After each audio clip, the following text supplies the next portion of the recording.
Hello friends, welcome to the success Kendra. Friends देखिए, आज का जो सेशन है बड़ा ही इंपॉर्टेंट सेशन है। बीपीएससी टीआरई 3.0 री एग्जाम जो जुलाई 2024 में लिया जाएगा उसके लिए। जी हाँ फ्रेंड्स, बीपीएससी टीचर 3.0 जिसका री एग्जाम फिर से जुलाई 2024 में लिया जाएगा उसके लिए बड़ा ही इंपॉर्टेंट सेशन है आज का। क्योंकि आज इस सेशन में हम लोग बीपीएससी के द्वारा, जी हाँ फ्रेंड्स, बीपीएससी के द्वारा 1992 से लेकर के बीपीएससी टीआरई 3.0 जो हुआ था, रद्द हो गया था, वहाँ तक जितने भी साइंस में, जी हाँ फ्रेंड्स, साइंस में जो बायोलॉजी के प्रश्न पूछे गए हैं, जीव विज्ञान के प्रश्न पूछे गए हैं अब तक 1992 से लेकर के, उन सभी प्रश्नों को आज हम लोग एक ही सेशन में डिस्कस करेंगे। बड़ा ही इंपॉर्टेंट सेशन है फ्रेंड्स, इसको ध्यानपूर्वक देखिएगा। और देखिए, बीपीएससी के द्वारा जो है प्रश्न रिपीट किया जाता है, इसीलिए इस सेशन को ध्यानपूर्वक देख लीजिएगा, बेहतरीन तरीके से आपका रिवीजन हो जाएगा। इसी प्रकार से मैंने आपको मॉडर्न हिस्ट्री, उसके बाद अगर बात करें तो मैंने आपको बिहार हिस्ट्री, बिहार का इतिहास, बिहार ज्योग्राफी, पॉलिटिकल साइंस, सब कुछ मैंने कवर कराया हुआ है। अगर आपने नहीं देखा है तो ज़रूर देखिएगा, लिंक आपको डिस्क्रिप्शन बॉक्स में मिल जाएगा। फ्रेंड्स चलिए हम लोग सेशन आज के स्टार्ट करते हैं। एक बार सभी लोग जल्दी से सेशन को लाइक कर देंगे और फटाफट इसका लिंक किसी भी एक ग्रुप में जहाँ के भी आप हैं वहाँ पर इसको शेयर कर दीजिए। चलिए फ्रेंड्स, अब हम लोग सेशन आज का स्टार्ट करते हैं। तो फ्रेंड्स, जैसे मैंने आपको बताया है कि आज इस सेशन में हम लोग बीपीएससी टीआरई 3.0 री एग्जाम 2024 के लिए 1992 से, जी हाँ फ्रेंड्स, 1992 से जो बीपीएससी टीआरई 3.0 हुआ था, जो रद्द हो गया था, कैंसिल हो गया था, वहाँ तक बीपीएससी के द्वारा जितने भी बायोलॉजी के प्रश्न पूछे गए हैं उन सभी प्रश्नों को आज हम लोग एक ही सेशन में डिस्कस कर लेंगे। चलिए शुरू करते हैं फ्रेंड्स। एक बार सभी लोग प्लीज़ सेशन को लाइक कर दीजिए। देखिए, इस सेशन को बनाने में 4 से 5 घंटे का मेरा महत्वपूर्ण समय लगा हुआ है। सो फ्रेंड्स, सेशन को लाइक ज़रूर किया करें, आपका एक लाइक हमें काफ़ी मोटिवेट करता है। चलिए देखिए, पहला प्रश्न पढ़ेंगे कि रक्त में कौन सा तरल माध्यम होता है। यहाँ पर देखिए ऑप्शन ए, बी, सी और ऑप्शन डी जो है उपरोक्त में से एक से अधिक होता है और ऑप्शन ई उपरोक्त में से कोई नहीं। ये दो ऑप्शन आपको पता है। थोड़ा सा मैं जूम करता हूँ ताकि प्रश्न और भी आपको स्पष्ट रूप से दिखाई दे। चलिए सभी लोग इसका आंसर कमेंट करिएगा कि रक्त में कौन सा तरल माध्यम होता है। आप देख सकते हैं यहाँ पर प्रत्येक प्रश्न के नीचे आपको लिखा मिल जाएगा कि यह प्रश्न जो है किस वर्ष बीपीएससी के द्वारा पूछा गया है। तो आप देख सकते हैं ये इसी बार टीआरई 3.0 2024 में जो है प्रश्न पूछा गया है कि रक्त में कौन सा तरल माध्यम होता है। सब लोग आंसर कमेंट करेंगे। देखिए, इसका राइट आंसर जो होगा फ्रेंड्स, ये आपका प्लाज्मा होता है। रक्त में कौन सा तरल माध्यम होता है तो फ्रेंड्स प्लाज्मा होता है। ठीक है ना, प्लाज्मा जो है, प्लाज्मा, रक्त प्लाज्मा, रक्त का पीला तरल घटक होता है। पीला तरल घटक होता है जो रक्त कोशिकाओं, प्रोटीन और रक्त के अन्य घटकों को निलंबित करता है। ठीक है ना, काफ़ी इंपॉर्टेंट है फ्रेंड्स, इसको ध्यान रखिएगा। चलिए नेक्स्ट क्वेश्चन कर लेंगे। अगला प्रश्न है, देखिए नेक्स्ट क्वेश्चन है कि पाचन के बाद प्रोटीन किस में परिवर्तित होते हैं। पाचन के बाद प्रोटीन जो है यह किस में परिवर्तित होते हैं। सभी लोग आंसर कमेंट करेंगे और इसी प्रकार से मैं आपको फिजिक्स और केमिस्ट्री भी कवर करवा दूंगा। मॉडर्न हिस्ट्री मैंने कवर कराया हुआ है, geography, Indian geography, Bihar geography, world geography, Bihar history, सब कुछ मैंने कवर कराया हुआ। अगर आपने नहीं देखा है तो देखिएगा, लिंक डिस्क्रिप्शन बॉक्स में मिल जाएगा आपको।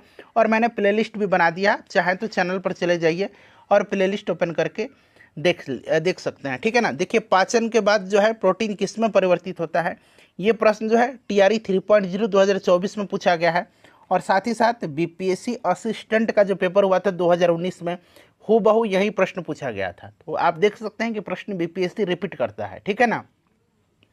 पाचन के बाद प्रोटीन किस में परिवर्तित होता है, बताइए फ्रेंड्स, इसका राइट आंसर क्या हो जाएगा। तो फ्रेंड्स, ये आपका एमिनो एसिड में, option number A right answer इसका हो जाएगा। चलिए, पहले हम लोग टीआरई 3.0 जो रद्द हो गया था उसमें जो प्रश्न पूछे गए हैं उसको पहले मैं आपको कवर करवा देता हूं। फिर बीपीएससी के द्वारा जितने भी प्रश्न अब तक पूछे गए हैं, चाहे टीआरई 1.0 हो, टीआरई 2.0 हो, या फिर जो बीपीएससी का रेगुलर एग्जाम होते हैं, बीपीएससी असिस्टेंट, सीडीपीओ, जो आपका बीपीएससी का जो आपका पब्लिक सर्विस वाला जो एग्ज़ाम होता है, सब कुछ मैं आपको कवर करवा दूंगा। देखिए, इकोसिस्टम में बैक्टीरिया किस रूप में क्रियाशील होते हैं, चलिए बताएंगे। इसका राइट आंसर क्या हो जाएगा। इकोसिस्टम में बैक्टीरिया जो होते हैं ये किस रूप में क्रियाशील होते हैं, बताइए। तो देखिए, इकोसिस्टम में बैक्टीरिया जो होते हैं ना, ये होते हैं किस रूप में, तो ये आपके किस रूप में क्रियाशील होते हैं, बताइए राइट आंसर इसका क्या हो जाएगा। तो फ्रेंड्स ये अपघटक के रूप में, डिकम्पोजर के रूप में जो है ये क्रियाशील होते हैं। और साथ ही साथ यहाँ पर देखेंगे कि ये सूक्ष्म उपभोक्ता के रूप में भी, सूक्ष्म उपभोक्ता, यहाँ पर देखिए द्वितीय उपभोक्ता नहीं होगा, सूक्ष्म उपभोक्ता अगर ऑप्शन में रहेगा तो यहाँ पर याद रखेंगे कि जो इकोसिस्टम में बैक्टीरिया है ये अपघटक के रूप में और सूक्ष्म उपभोक्ता के रूप में क्रियाशील होते हैं, ठीक है ना। तो यहाँ पर देखिए अपघटक दिया गया है। चलिए देख सकते हैं, यह टीआरई 3.0 में ही प्रश्न पूछा गया है। देखिए डीएनए का कौन सा भाग प्रोटीन की सूचना देता है, डीएनए का कौन सा भाग जो है ये प्रोटीन की सूचना देता है। देखिए प्रोटीन बनाने के लिए आवश्यक जानकारी जीव के डीएनए में संग्रहित होती है और प्रत्येक प्रोटीन के लिए डीएनए में एक अद्वितीय भाग को जीन कोड कहा जाता है, ठीक है ना। और जीन डीएनए का एक टुकड़ा है जो एक एकल प्रोटीन बनाने के लिए आवश्यक होता है। तो यहाँ पर देखिए डीएनए का कौन सा भाग प्रोटीन की सूचना देगा, तो जीन यहाँ पर इसका राइट आंसर हो जाएगा, ठीक है ना, जीन करेक्ट आंसर हो जाएगा। चलिए उसके बाद नेक्स्ट क्वेश्चन कर लेंगे। अगला प्रश्न है कि यदि कोई बीमारी नॉन ह्यूमन प्राणी से किसी मनुष्य में पहुंचती है, नॉन ह्यूमन से किसी ह्यूमन में पहुंचती है तो इसे क्या कहते हैं। यदि कोई बीमारी नॉन ह्यूमन प्राणी से किसी मनुष्य में पहुंचती है तो इसे क्या कहते हैं, बताइए। सब लोग इसका आंसर कमेंट करिए। तो फ्रेंड्स देखिए क्या कहा जाता है इसको, जब कोई बीमारी नॉन ह्यूमन प्राणी से किसी मनुष्य में पहुंचती है तो इसको कहा जाता है पशुजन्य बीमारी। क्या कहा जाता है इसको, इसको पशुजन्य बीमारी कहा जाता है। चलिए उसके बाद देखिएगा कि निम्नलिखित में से कौन सा अजीवीय कारक नहीं है। अजीवीय कारक एक जीवीय यानी कि जैविक कारक होता है, ठीक है ना। एक इसको हम लोग जैविक भी बोल सकते हैं, जीवीय कारक को बायोटिक कहिए, ये नॉन बायोटिक है, अजीवीय कारक है। तो अजीवीय कारक में देखिए आर्द्रता, उनतास, नमी ये सब आते हैं। और यहाँ पर देखिए जंतु जो है ना ये जीवीय कारक में आता है, जैविक में आता है, इसलिए नहीं पूछा गया है। तो ऑप्शन नंबर यहाँ पर सी राइट आंसर होगा, ठीक है ना। टीआरई 3.0 2024 में यह प्रश्न पूछा गया है। बीपीएससी टीचर एग्जाम 2024 के लिए हम लोग बायोलॉजी के यानी कि साइंस के इंपॉर्टेंट क्वेश्चंस को फ्रेंड्स कवर कर रहे हैं, ठीक है ना। चलिए उसके बाद देखिएगा कि वायु प्रदूषण का प्रभाव प्रायः, अब यहाँ पर देखिए शब्द लगा हुआ है प्रायः, ध्यान रखिएगा। वायु प्रदूषण का प्रभाव प्रायः निम्नलिखित में से किस पर पाया जाता है, यानी कि पौधे के किस भाग पर प्रायः पाया जाता है। तो आपको पता है कि प्रदूषक जो होते हैं ये ज़्यादातर पौधे के द्वारा उनकी पत्तियों के माध्यम से अवशोषित किए जाते हैं, ठीक है ना। प्रदूषक ज़्यादातर पौधों द्वारा उनकी पत्तियों के माध्यम से अवशोषित किए जाते हैं, ठीक है, इस चीज़ को आप ध्यान रखिएगा। और वायु प्रदूषण का पौधे पर प्रभाव जो होता है क्या होता है, तो देखिए SO2 जो होता है, SO2 की अत्यधिक सांद्रता बढ़ने से इनकी पत्तियों की कोशिकाएं और क्लोरोफिल अपघटित होने लगती हैं, पत्तियां पीली पड़ जाती हैं और गिरने लगती हैं। अत्यधिक प्रदूषण होने की स्थिति में पत्तियां मर जाती हैं, ठीक है, पौधे बौने रह जाते हैं तथा कायिक जनन और वृद्धि रुक जाती है। तो प्रायः जो है यहाँ पर पत्तियों पर जो पाया जाता है, वैसे तो फूलों पर भी पाया जाएगा, तनों पर भी पाया जाएगा, लेकिन प्रायः जो है पत्तियों पर पाया जाता है, ठीक है ना, जो मैंने आपको एक्सप्लेनेशन में बताया भी है। चलिए निम्नलिखित में से किस प्रकार के प्रदूषण से पीलिया रोग फैल सकता है, पीलिया रोग फैलता है। तो पीलिया रोग जो होता है ना फ्रेंड्स, ये होता है किसके द्वारा, ये आपसे पूछा गया है। तो पीलिया रोग प्राय जो होता है आपका जल के द्वारा, दूषित जल के सेवन से होता है और पीलिया रोग में आपका लीवर प्रभावित होता है, ठीक है ना। चलिए नेक्स्ट क्वेश्चन है कि निम्नलिखित में से देखिए भारत में कौन सा स्थान जो है जैव विविधता का हॉट स्पॉट है, जैव विविधता का हॉट स्पॉट है, कौन सा जगह जो है, कौन सा स्थान जो है भारत में। तो देखिए भारत में जो है ये जो पश्चिमी घाट है, वेस्टर्न घाट है, इसको जो है जैव विविधता का हॉट स्पॉट कहा जाता है। तो यहाँ पर देखिए पश्चिमी घाट राइट आंसर हो जाएगा।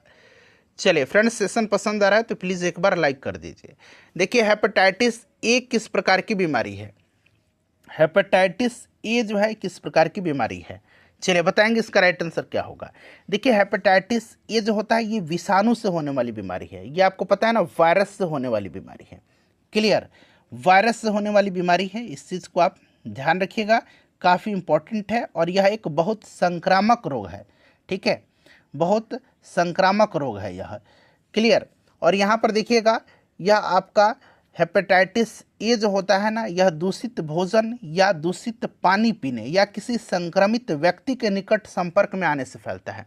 तो भोजन संदूषण से तो होता ही है, जल उत्पन्न बीमारी भी है, क्योंकि दूषित भोजन, अभी मैंने आपको बताया, दूषित भोजन या दूषित पानी पीने से होता है। साथ ही साथ किसी संक्रमित व्यक्ति के निकट आने, यानी कि वायु उत्पन्न बीमारी, संक्रामक रोग है यह। तो यहाँ पर देखिए एक से अधिक, मेरे ख्याल से इसका राइट आंसर होना चाहिए, ठीक है ना। चलिए उसके बाद नेक्स्ट क्वेश्चन है कि कृत्रिम जीन पैदा किया गया था। कृत्रिम जीन पैदा किया गया था, तो ये किसके द्वारा किया गया था? सब लोग आंसर कमेंट करिएगा। तो यहाँ तक जो है टीआरई 3 में ये प्रश्न सारे पूछे गए हैं जो मैंने आपको कराया हुआ है। तो देखिए ये आपके हरगोविंद खुराना है। हरगोविंद खुराना को कृत्रिम जीन के निर्माण का श्रेय भी दिया जाता है। और देखिए 1968 में इन्होंने जो है चिकित्सा का नोबेल पुरस्कार भी प्राप्त किया था, ये भी आप ध्यान रखेंगे। चलिए अब हम लोग यहाँ पर बीपीएससी के द्वारा जितने भी प्रश्न पूछे गए हैं अब तक उनको हम लोग कवर करते हैं। चला कि पुस्तक द ओरिजिन ऑफ स्पीसीज किसने लिखी है? बताइए इसका राइट आंसर क्या होगा? पुस्तक द ओरिजिन ऑफ स्पीसीज किसने लिखी है? तो देखिए ये जो पुस्तक है द ओरिजिन ऑफ स्पीसीज, इसको लिखा है चार्ल्स डार्विन ने। यह पुस्तक किसके द्वारा लिखी गई है? The origin of species Charles Darwin के द्वारा लिखी गई है। देखिए चार्ल्स डार्विन को विकासवाद का जनक माना जाता है और चार्ल्स डार्विन इंग्लैंड के जैव विकासविद थे और चार्ल्स डार्विन द्वारा प्रस्तुत विकासवाद को डार्विनवाद या प्राकृतिक वर्णवाद, अंग्रेजी में इसको बोलेंगे थ्योरी ऑफ नेचुरल सिलेक्शन कहते हैं। तो ये सारे के सारे पॉइंट्स जो हैं आपके एग्जाम यानी कि बीपीएससी टीआरई 3.0 और बीपीएससी टीआरई 4.0 के दृष्टिकोण से महत्वपूर्ण है। इसीलिए मैंने बोला है कि जो भी मैं एक्सप्लेन करूंगा उसको ध्यानपूर्वक जरूर सुनिएगा। चलिए ऑप्शन यहाँ पर डी राइट आंसर इसका हो जाएगा। नेक्स्ट क्वेश्चन हमारा दूसरा प्रश्न कि मानव तंत्र में इंसुलिन किसका चयापचय यानी कि मेटाबॉलिज्म नियंत्रित करता है?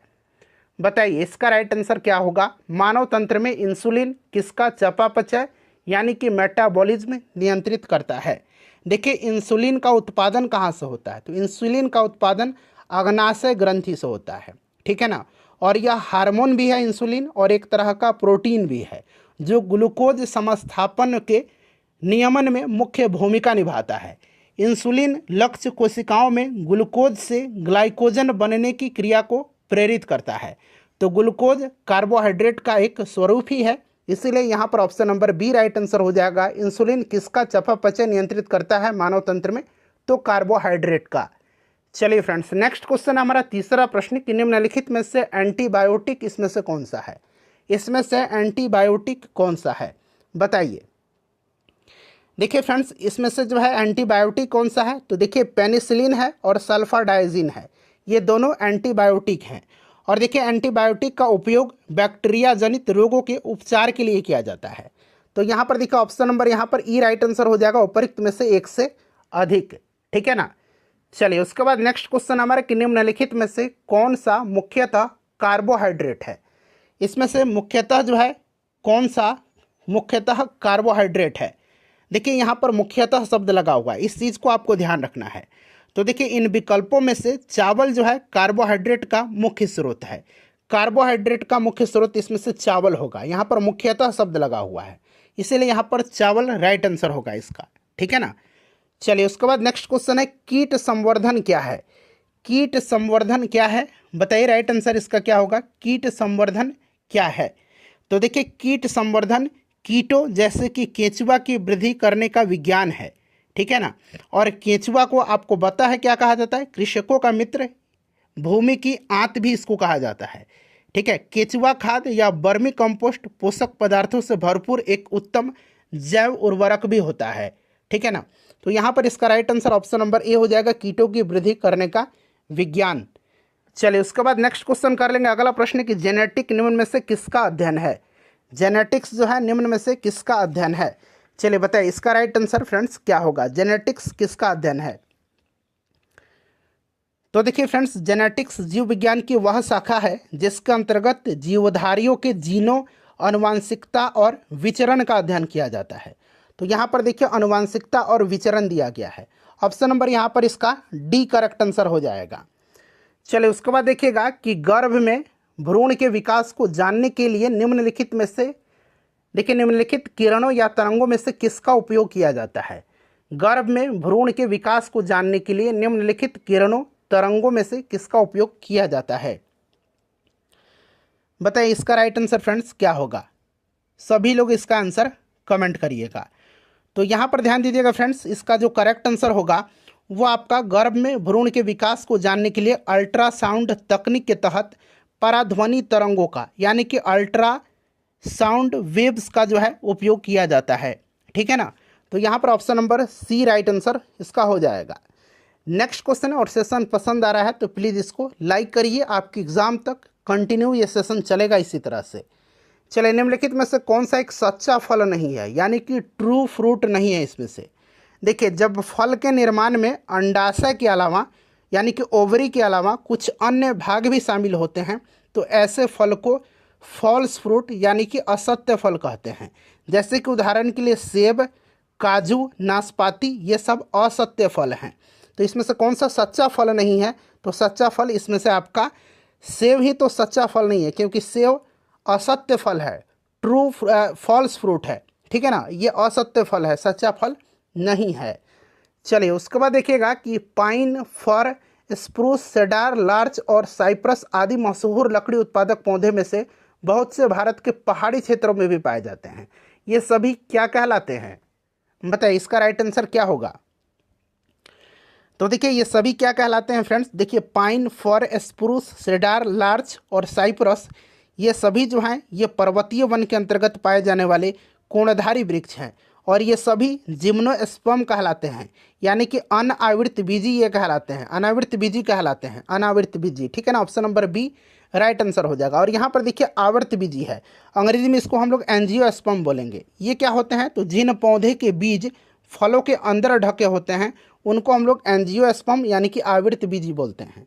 ठीक है, चलिए उसके बाद नेक्स्ट क्वेश्चन देखिएगा कि लवंग एक मसाला है, पौधे के किस भाग से यह प्राप्त होता है? लवंग जो है यह पौधे के किस भाग से प्राप्त होता है? तो देखिए, लवंग जो है यह बंद कलियाँ या पुष्पकलिका हैं। ठीक है ना, इस चीज़ को आप ध्यान रखिएगा फ्रेंड्स। तो यहाँ पर देखिए पुष्प की कली। ठीक है, चलिए उसके बाद देखिए सेम क्वेश्चन है, फिर से देखिए ये अलग पूछा गया, बीपीएससी के द्वारा प्रश्न रिपीट होता है। लौंग पौधे के निम्नलिखित में से किस भाग से प्राप्त होता है? तो अभी मैंने बताया था आपको, क्या मैंने बताया था? पुष्पकलिका। तो यहाँ पर देखिए शुष्क पुष्पकली दिया गया है, option number D right answer इसका होगा। देखिए, अदरक तना है, जड़ नहीं, क्योंकि ये प्रश्न 2-3 बार बीपीएससी ने पूछ लिया, ये टीचर भर्ती परीक्षा में भी ऑलरेडी पूछा जा चुका है। तो देखिए यहाँ पर कि अदरक तना है, जड़ नहीं, क्योंकि इसमें नोड और इंटरनोड पाए जाते हैं। नोड्स और इंटरनोड्स का उपस्थिति होना तने का विशेष लक्षण होता है। चूँकि अदरक में ये संरचनाएं पाई जाती हैं, अतः यह कहा जा सकता है कि अदरक क्या है? एक तना है, जड़ नहीं है। ठीक है ना, तो क्योंकि इसमें नोड और इंटरनोड होते हैं। चलो उसके बाद देखिएगा कि परागन की सुपरिभाषा है, परागन की सुपरिभाषा है। बताइए, परागन में पुष्प के पराग केसर के परागकण स्थानांतरित होकर के पुष्प के स्त्री केसर तक पहुंचते हैं और इसी क्रिया को परागन कहते हैं। ठीक है ना, तो यहाँ पर देखिएगा परागकण का पराग केसर से क्लोम छिद्र तक यानी कि स्त्री केसर तक स्थानांतरित होने की क्रिया। चलिए उसके बाद देखिएगा कि पादप कली है, पादप कली है तो वनस्पति विज्ञान में किसी अविकसित प्ररोह, ठीक है ना, अविकसित प्ररोह याद रखिएगा, अविकसित प्ररोह यानी कि अंग्रेजी में इसको क्या बोलेंगे? Embryonic suit. ठीक है ना, एम्ब्रियोनिक सूट याद रखिएगा, एम्ब्रियोनिक सूट, क्लियर ना? तो आपका एम्ब्रियोनिक सूट को कली या कलिका कहते हैं और यह किसी पत्ती के जो कक्ष है, एक्सिल है, उस पर या तने के अंतिम छोर पर उत्पन्न होती है। तो यहाँ पर option number A right answer इसका हो जाएगा। ठीक है फ्रेंड्स, चलिए आगे बढ़ेंगे। देखिए, पौधे जो नमक युक्त मिट्टी में उगते हैं क्या कहलाते हैं? नमक युक्त मिट्टी में। बताइए राइट आंसर इसका क्या होगा? तो फ्रेंड्स, नमक युक्त मिट्टी में जो पौधे उगते हैं उनको हम लोग हेलोफाइट बोलते हैं और ये जो जीरोफाइट है, जीरोफाइट प्लांट्स, ये पाए जाते हैं डेजर्ट एरिया में। ठीक है, चलिए देखिए, लवणता युक्त वातावरण प्रेमी पौधों को क्या कहते हैं? लवणता युक्त। राइट आंसर इसका क्या होगा? फ्रेंड्स, इनको कहा जाता है लवण मृदुभिद कहा जाता है। यहाँ पर देखिए option number D right answer हो जाएगा। देखिए उसके बाद नेक्स्ट क्वेश्चन है ईईजी यानी कि इलेक्ट्रोएन्सेफेलोग्राम और एक होता है ईसीजी। एक क्या है? ईसीजी है। एक ईसीजी है। ईसीजी को हम लोग क्या बोलते हैं?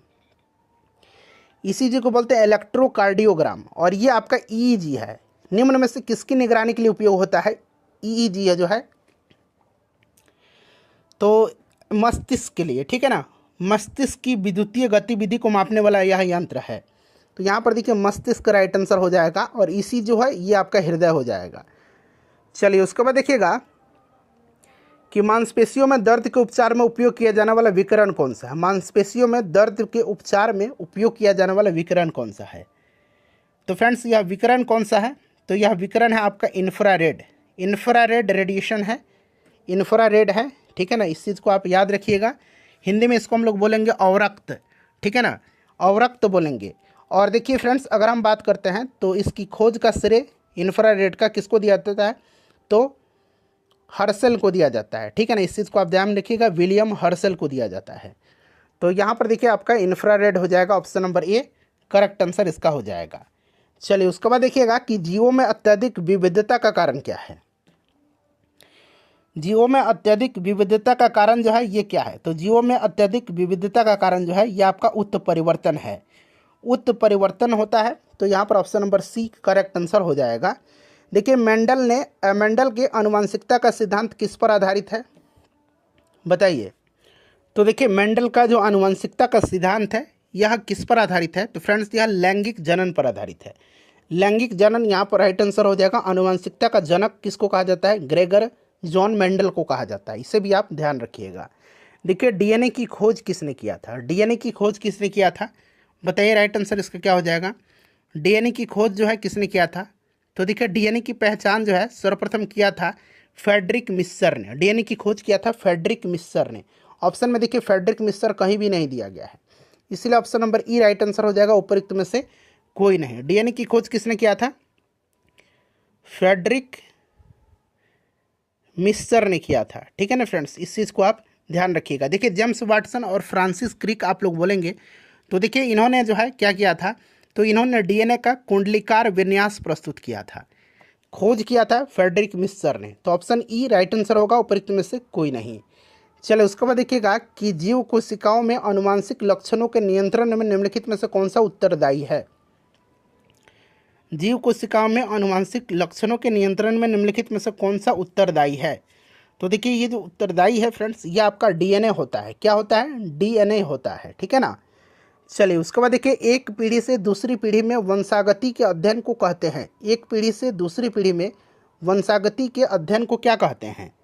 बताइए। तो फ्रेंड्स इसको कहा जाता है अनुवांशिकी। इसको अनुवांशिकी कहा जाता है। अनुवांशिकी जीव विज्ञान की वह शाखा है जिसका अंतर्गत आनुवंशिकता एवं जीवों की विभिन्नताओं का अध्ययन किया जाता है, ठीक है ना। इस चीज़ को आप ध्यान रखिएगा। तो आनुवंशिकी राइट आंसर होगा।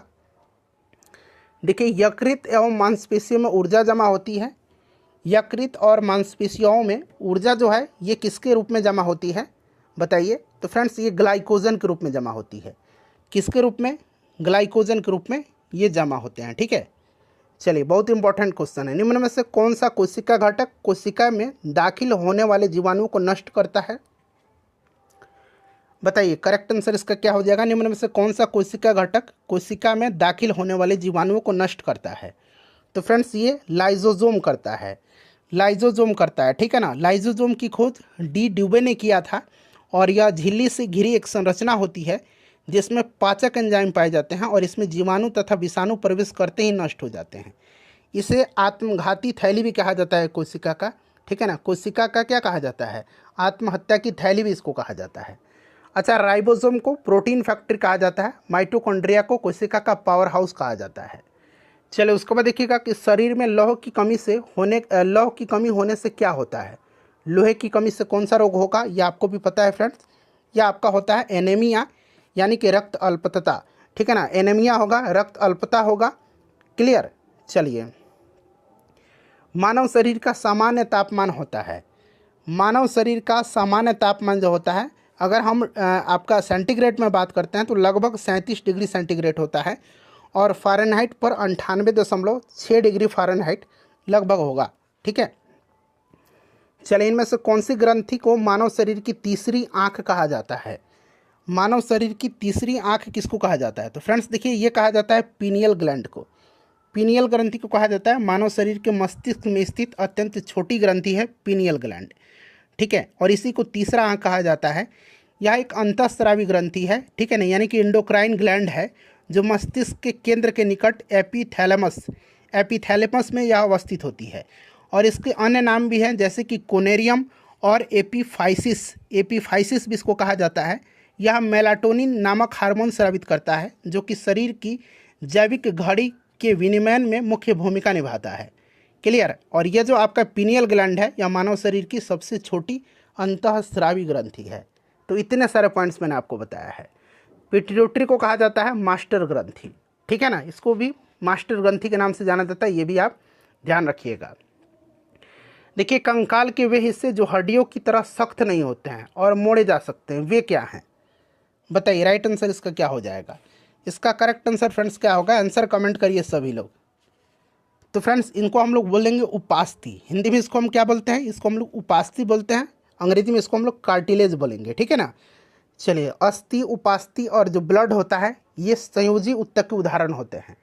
क्लियर? उपास्थि संयोजी ऊतक है, कनेक्टिंग टिश्यू है, इसे भी आप ध्यान रखिएगा। देखिए, लाइकेन में एक क्लोरोफिल युक्त पार्टनर एक साथ रहते हैं, बताइए क्या है? सही आंसर कमेंट करके बताइए। तो लाइकेन में एक क्लोरोफिल युक्त पार्टनर शैवाल और कवक जो होते हैं एक साथ रहते हैं, ठीक है ना, शैवाल और कवक रहते हैं। तो यहाँ पर देखिए, शैवाल और कवक राइट आंसर हो जाएगा। देखिए, मादा एनेफिलीज को मादा क्यूलेक्स से अलग किया जा सकता है, क्योंकि यह बैठती है। बताइए, तो राइट आंसर यहाँ होगा अधः स्तर के साथ एक कोण पर, ठीक है ना। यहाँ पर राइट आंसर क्या हो जाएगा? Option number B correct answer इसका होगा, ठीक है फ्रेंड्स, इसको आप ध्यान रखिएगा। चलिए, उसके बाद हम लोग नेक्स्ट क्वेश्चन कर लेंगे। अगला प्रश्न है हमारा कि शरीर की जो प्रतिरोधक क्षमता से जुड़ा सबसे महत्वपूर्ण कोशिका प्रकार है वो कौन सा है? बताइए, शरीर की प्रतिरोधक क्षमता से जुड़ा सबसे महत्वपूर्ण कोशिका प्रकार कौन सा है? राइट आंसर इसका क्या होगा? तो फ्रेंड्स, ये आपका लिम्फोसाइट होगा। लिम्फोसाइट शरीर की प्रतिरोधक क्षमता से जुड़ा सबसे महत्वपूर्ण कोशिका प्रकार है। लिम्फोसाइट अस्थि मज्जा में बनती है और रक्त एवं लसिका ऊतक में यह पाई जाती है। दो मुख्य प्रकार के लिम्फोसाइट होते हैं, एक लिम्फोसाइट बी होता है और एक लिम्फोसाइट टी होता है। लिम्फोसाइट बी और लिम्फोसाइट टी होता है, ठीक है, इस चीज़ को आप याद रखिएगा। लिम्फोसाइट बी एंटीबॉडी बनाता है और लिम्फोसाइट टी जो है यह ट्यूमर कोशिकाओं को मारने में मदद करता है। लिम्फोसाइट एक प्रकार का श्वेत रक्त कोशिका ही है, इसे भी आप ध्यान रखिएगा। चलिए, उसके बाद देखिएगा कि मानव शरीर की मांसपेशियों के बारे में निम्नलिखित में से कौन सा कथन यहाँ पर गलत दिया गया है? कौन सा कथन यहाँ पर गलत दिया गया है? बताइए। देखिए, मांसपेशी एक व्यक्ति को चलने, बोलने, खाने इत्यादि काम में सहायता देती है। ये दिल की धड़कन, श्वसन और पाचन को भी नियंत्रित करती है। तापमान विनियमन और दृष्टि सहित कई अन्य कार्य भी पेशीय प्रणाली पर निर्भर करता है। मांसपेशियाँ जोड़ी में कार्य करती हैं और सिकुड़ने पर छोटी, सख्त और मोटी भी हो जाती हैं। और यह केवल हड्डी को धक्का दे सकती है, ये जो है गलत दिया गया है यहाँ पर। केवल हड्डी ही नहीं, और भी मैंने आपको बहुत सारे कार्य इसके बताए हुए हैं। बाकी देखिए, यहाँ पर बाकी सही है, मैंने जो भी बताया, जोड़े में कार्य करती है, सिकुड़ने पर छोटी, सख्त और मोटी हो जाती है, तो ये तो है ही आपका। चलो, उसके बाद देखिएगा कि ल्यूकेमिया कई प्रकार के कैंसर का एक नाम है जो अस्थि मज्जा में उत्पन्न होता है और बहुत संख्या में असामान्य रक्त कणिकाओं का बनना शुरू करता है। यह रक्त कणिका कौन सा है? ल्यूकेमिया। बताइए, राइट आंसर क्या होगा इसका? तो देखिए फ्रेंड्स, इसमें रुधिर में श्वेत रक्त कणिका यानी कि WBC की संख्या असामान्य रूप से बढ़ जाती है। तो यहाँ पर राइट आंसर WBC हो जाएगा, श्वेत रक्त कणिका, ठीक है ना। चलिए, उसके बाद नेक्स्ट क्वेश्चन है हमारा कि मानव शरीर के किस अंग में उपकला कोशिका पाई जाती है? देखिए, BPSC TRE 3.0 में जितने भी हिस्ट्री के प्रश्न पूछे गए थे, बिहार स्पेशल के पूछे गए थे, उन सबको मैंने अलग अलग सेशन में कवर कराया हुआ है। देखिए, लिंक डिस्क्रिप्शन बॉक्स में आपको मिलेगा। बताइए, उपकला कोशिका पाई जाती है, राइट आंसर इसका क्या होगा? देखिए, उपकला कोशिका यानी कि यहाँ पर देखिएगा, उपकरण ऊतक यानी कि एपिथेलियल टिश्यू जिसको कहते हैं, एक महीन और चिकनी झिल्ली होती है जो शरीर के भीतरी समस्त अंगों के बाह्य पृष्ठों को आच्छादित किए हुए है। उपकला उत्तक शरीर के विभिन्न अंग जैसे कि जीभ, वृकनली, लार ग्रंथि, स्वेद ग्रंथि, अग्नाशय, फेफड़ा, नाक, आँख, कान में पाया जाता है। तो यहाँ पर देखिए फेफड़ा, नाक, अग्नाशय इन सब में पाया जाता है। तो एक से अधिक यहाँ पर राइट आंसर इसका हो जाएगा। ठीक है, चलिए देखिए आंत ज्वर मानव शरीर के किस अंग को प्रभावित करता है? आंत ज्वर जो है यह किसको प्रभावित करता है? तो फ्रेंड्स यह प्रभावित करता है किसको? तो आंत को ही यह प्रभावित करता है। ठीक है ना, तो यहाँ पर राइट आंसर आंत करेक्ट आंसर हो जाएगा। ठीक है, टाइफाइड और हैजा भी आंत को प्रभावित करता है। टीबी, प्लेग, निमोनिया ये सब फेफड़ा को प्रभावित करते हैं। ठीक है ना, टिटेनस जो है, कोढ़ जो है ये तंत्रिका तंत्र को प्रभावित करता है। और डिफ्थीरिया और काली खांसी जो है ये श्वास नली को प्रभावित करते हैं। देखिए कार्बनिक कृषि एक ऐसी कृषि प्रणाली है जिसमें, थोड़ा सा छोटा कर देता हूं ताकि आपको और भी स्पष्ट रूप से दिखाई दे। बताइए करेक्ट आंसर क्या होगा? तो देखिए फ्रेंड्स इसमें क्या होगा कि कार्बनिक खादों, पुनर्चक्रित फॉर्म अपशिष्टों और जैव कारकों का अधिकतम मात्रा में प्रयोग किया जाता है। तो ऑप्शन नंबर यहाँ पर सी इसका राइट आंसर हो जाएगा। ठीक है, चलिए उसके बाद नेक्स्ट क्वेश्चन करेंगे कि निम्न में से कौन सी क्रिया पृथ्वी पर हो रहे कार्बन चक्र में ऑक्सीजन को बढ़ाती है? कौन सी इसमें से क्रिया जो है पृथ्वी पर हो रहे कार्बन चक्र में ऑक्सीजन को बढ़ाती है? राइट आंसर इसका क्या होगा? चलिए बताइएगा फ्रेंड्स इसका करेक्ट आंसर क्या होगा। तो यहाँ पर देखिए ये आपका प्रकाश संश्लेषण है। प्रकाश संश्लेषण की प्रक्रिया में कार्बन डाइऑक्साइड ग्रहण होता है और ऑक्सीजन मुक्त होती है। पृथ्वी पर कार्बन चक्र में प्रकाश संश्लेषण की क्रिया ऑक्सीजन को बढ़ाती है। तो यहाँ पर देखिए प्रकाश संश्लेषण हो जाएगा। उसके बाद देखिए निम्न में से संवहनी पौधे को चुनिए। संवहनी पौधे इसमें से कौन से हैं? तो देखिए फर्न एक जो है अपुष्पक संवहनी पौधा है। संवहनी पौधा उन पौधे को कहते हैं हम लोग जिनमें जल और खनिज को भूमि से पादप के विभिन्न अंगों तक ले जाने के लिए जो है लिग्निफाइड टिश्यू पाए जाते हैं, उन्हीं को कहा जाता है। तो इसमें से अगर हम बात करते हैं तो देखिए फर्न आपका संवहनी पौधा है क्योंकि इसमें जो है लिग्निफाइड टिश्यू पाया जाता है। चलिए उसके बाद नेक्स्ट क्वेश्चन है कि स्पाइरोगाइरा जो है निम्नलिखित में से शैवाल में से किसका एक उदाहरण है? स्पाइरोगाइरा निम्नलिखित शैवाल में से किसका एक उदाहरण है? स्पाइरोगाइरा जो है फ्रेंड्स यह एक प्रकार का हरा शैवाल है। ठीक है ना, इसमें क्लोरोफिल पाया जाता है और यह प्रकाश संश्लेषण की क्रिया के द्वारा स्वयं अपना भोजन तैयार करता है। क्लियर? तो यह हरा शैवाल हरित शैवाल हो जाएगा। चलिए उसके बाद नेक्स्ट क्वेश्चन हमारे निम्नलिखित में से शैवाल का एक उदाहरण इसमें से कौन सा है? इसमें से देखिए शैवाल का उदाहरण कौन सा है? तो ये डाइटम है। डाइटम जो है एकल कोशिका वाला शैवाल है। ठीक है, इस चीज़ को आप याद रखिएगा। ये कांच से बने घरों में पाए जाते हैं। ठीक है, तो यहाँ पर देखिए डाइटम हो जाएगा। उसके बाद देखिएगा कि निम्नलिखित में से कौन सा प्राणी जगत का सबसे बड़ा संघ है? सबसे बड़ा संघ कौन सा है फ्रेंड्स? तो सबसे बड़ा संघ जो है ये ऑर्थ्रोपोडा है। ऑर्थ्रोपोडा होगा, option number A right answer हो जाएगा। और देखिए ऑर्थ्रोपोडा में आपका कौन कौन सा आता है? झींगा, केकड़ा ये सब आता है। ठीक है ना, चलिए उसके बाद देखिएगा कि निम्नलिखित में से जैविक उर्वरक का सही उदाहरण इसमें से कौन सा है? जैविक उर्वरक का सही उदाहरण कौन सा है बताइए। तो देखिए फ्रेंड्स इसमें से एक माइकोरिजल फंगी है और एक ब्लू ग्रीन शैवाल है। ये जैविक उर्वरक उदाहरण है। ठीक है ना, और यहाँ पर देखिएगा तो ऑप्शन या माइकोरिजिकल फंगी और ब्लू ग्रीन शैवाल यानी कि एक और दो राइट आंसर हो जाएगा। बैसिलस थुरिएजियंसिस जो है ये क्या है? तो एक प्रकार के यह जीवाणु है। इसका प्रयोग बीटी का कपास में प्रयोग किया जाता है, बीटी के कपास में। ठीक है ना, चलिए उसके बाद देखिएगा नेक्स्ट क्वेश्चन हमारा कि निम्नलिखित में से किस पौधे ने खाद्य सामग्री संग्रह करने के लिए अपने स्टेम को संशोधित किया है? बताइए राइट आंसर इसका क्या होगा। निम्नलिखित में से किस पौधे ने खाद्य सामग्री संग्रह करने के लिए अपने स्टेम को संशोधित किया है? तो यह आपका कौन सा है? अदरक है। ठीक है ना, अदरक राइट आंसर यहाँ पर हो जाएगा। Option number A correct answer होगा। मानव शरीर में होता है, आसान सा प्रश्न है, आप सभी को पता है, मानव शरीर में होता है लगभग 70% पानी। यानी कि अगर हम बात करते हैं तो मानव शरीर में जल की मात्रा लगभग 2/3 होती है। मानव शरीर का अधिकतम भाग जल से बना है। ठीक है ना, तो यहाँ पर देखिए 70% हो जाएगा। देखिए मानव स्वास्थ्य पर ओजोन अवक्षय के क्या प्रभाव हो सकते हैं? बताइए क्या प्रभाव हो सकते हैं? तो देखिए एक तो सनबर्न होगा, मोतियाबिंद भी हो सकता है, त्वचा कैंसर होगा और त्वचा का मुरझाना होगा। यानी कि सभी यहाँ पर राइट आंसर हो जाएगा। ठीक है ना, इस चीज़ को आप याद रखिएगा। ओजोन अपक्षय से सूर्य की हानिकारक पराबैंगनी किरणें सीधे जो है पृथ्वी से टकराती हैं। जिसके कारण कई प्रकार की समस्याएं होती हैं, जिनमें से ये सारी समस्याएं हैं। चलिए, उसके बाद देखिएगा कि कुरकुमा लौंगा निम्नलिखित मसाले के किसका वैज्ञानिक नाम है। कुरकुमा लौंगा जो है ये किसका है फ्रेंड्स, ये हल्दी का है। यहाँ लौंगा देख के आप लौंग मत लगाइएगा, गलत होगा, हल्दी इसका राइट आंसर होगा, ठीक है ना। कुरकुमा लौंगा ये हल्दी का वैज्ञानिक नाम है। अच्छा, यहाँ पर देखिए जीरा का वैज्ञानिक नाम अगर पूछा जाए तो जीरा का वैज्ञानिक नाम क्या होगा, क्यूमिनम, क्यूमिनम साइमिनम, ठीक है ना, क्यूमिनम साइमिनन होगा। लवंग का क्या होगा, तो लौंग का होगा, लौंग का क्या होगा, सीजिगियम एरोमेटिकम, लौंग का होगा सीजिगियम एरोमेटिकम, ठीक है ना। चलिए, उसके बाद देखिएगा कि वयस्क मानव की हाथों और पैरों की हड्डियों की संख्या मानव की सभी हड्डियों की संख्या के लगभग कितना प्रतिशत होती है, बताइए, सोच समझ करके आंसर दीजिए। इसका करेक्ट आंसर इसका क्या होगा। तो आपको पता है फ्रेंड्स कि मानव शरीर में 206 हड्डी होती हैं और प्रत्येक हाथ में कुल 27 और प्रत्येक पैर में कुल 26 हड्डी होती है।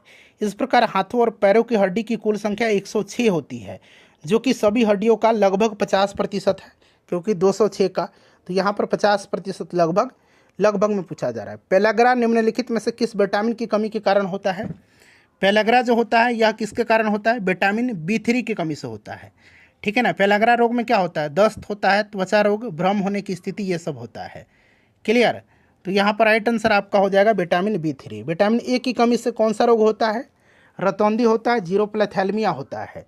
विटामिन डी की कमी से रिकेट्स होता है। विटामिन B1 की कमी से बेरी होता है। चलिए, उसके बाद देखिएगा कि कोबालामिन निम्नलिखित में से किस विटामिन का वैज्ञानिक नाम है। साइनोकोबालामिन आपको पता है यह किसका वैज्ञानिक नाम है, रासायनिक नाम है। तो फ्रेंड्स यह विटामिन B12 का है और इसमें कोबाल्ट पाया जाता है, इस चीज़ को आप ध्यान रखेंगे। चलिए, उसके बाद देखिए विटामिन जो रक्त के थक्के बनाने में प्रभावी होता है, कौन सा विटामिन है, विटामिन पूछा गया है, बताइए।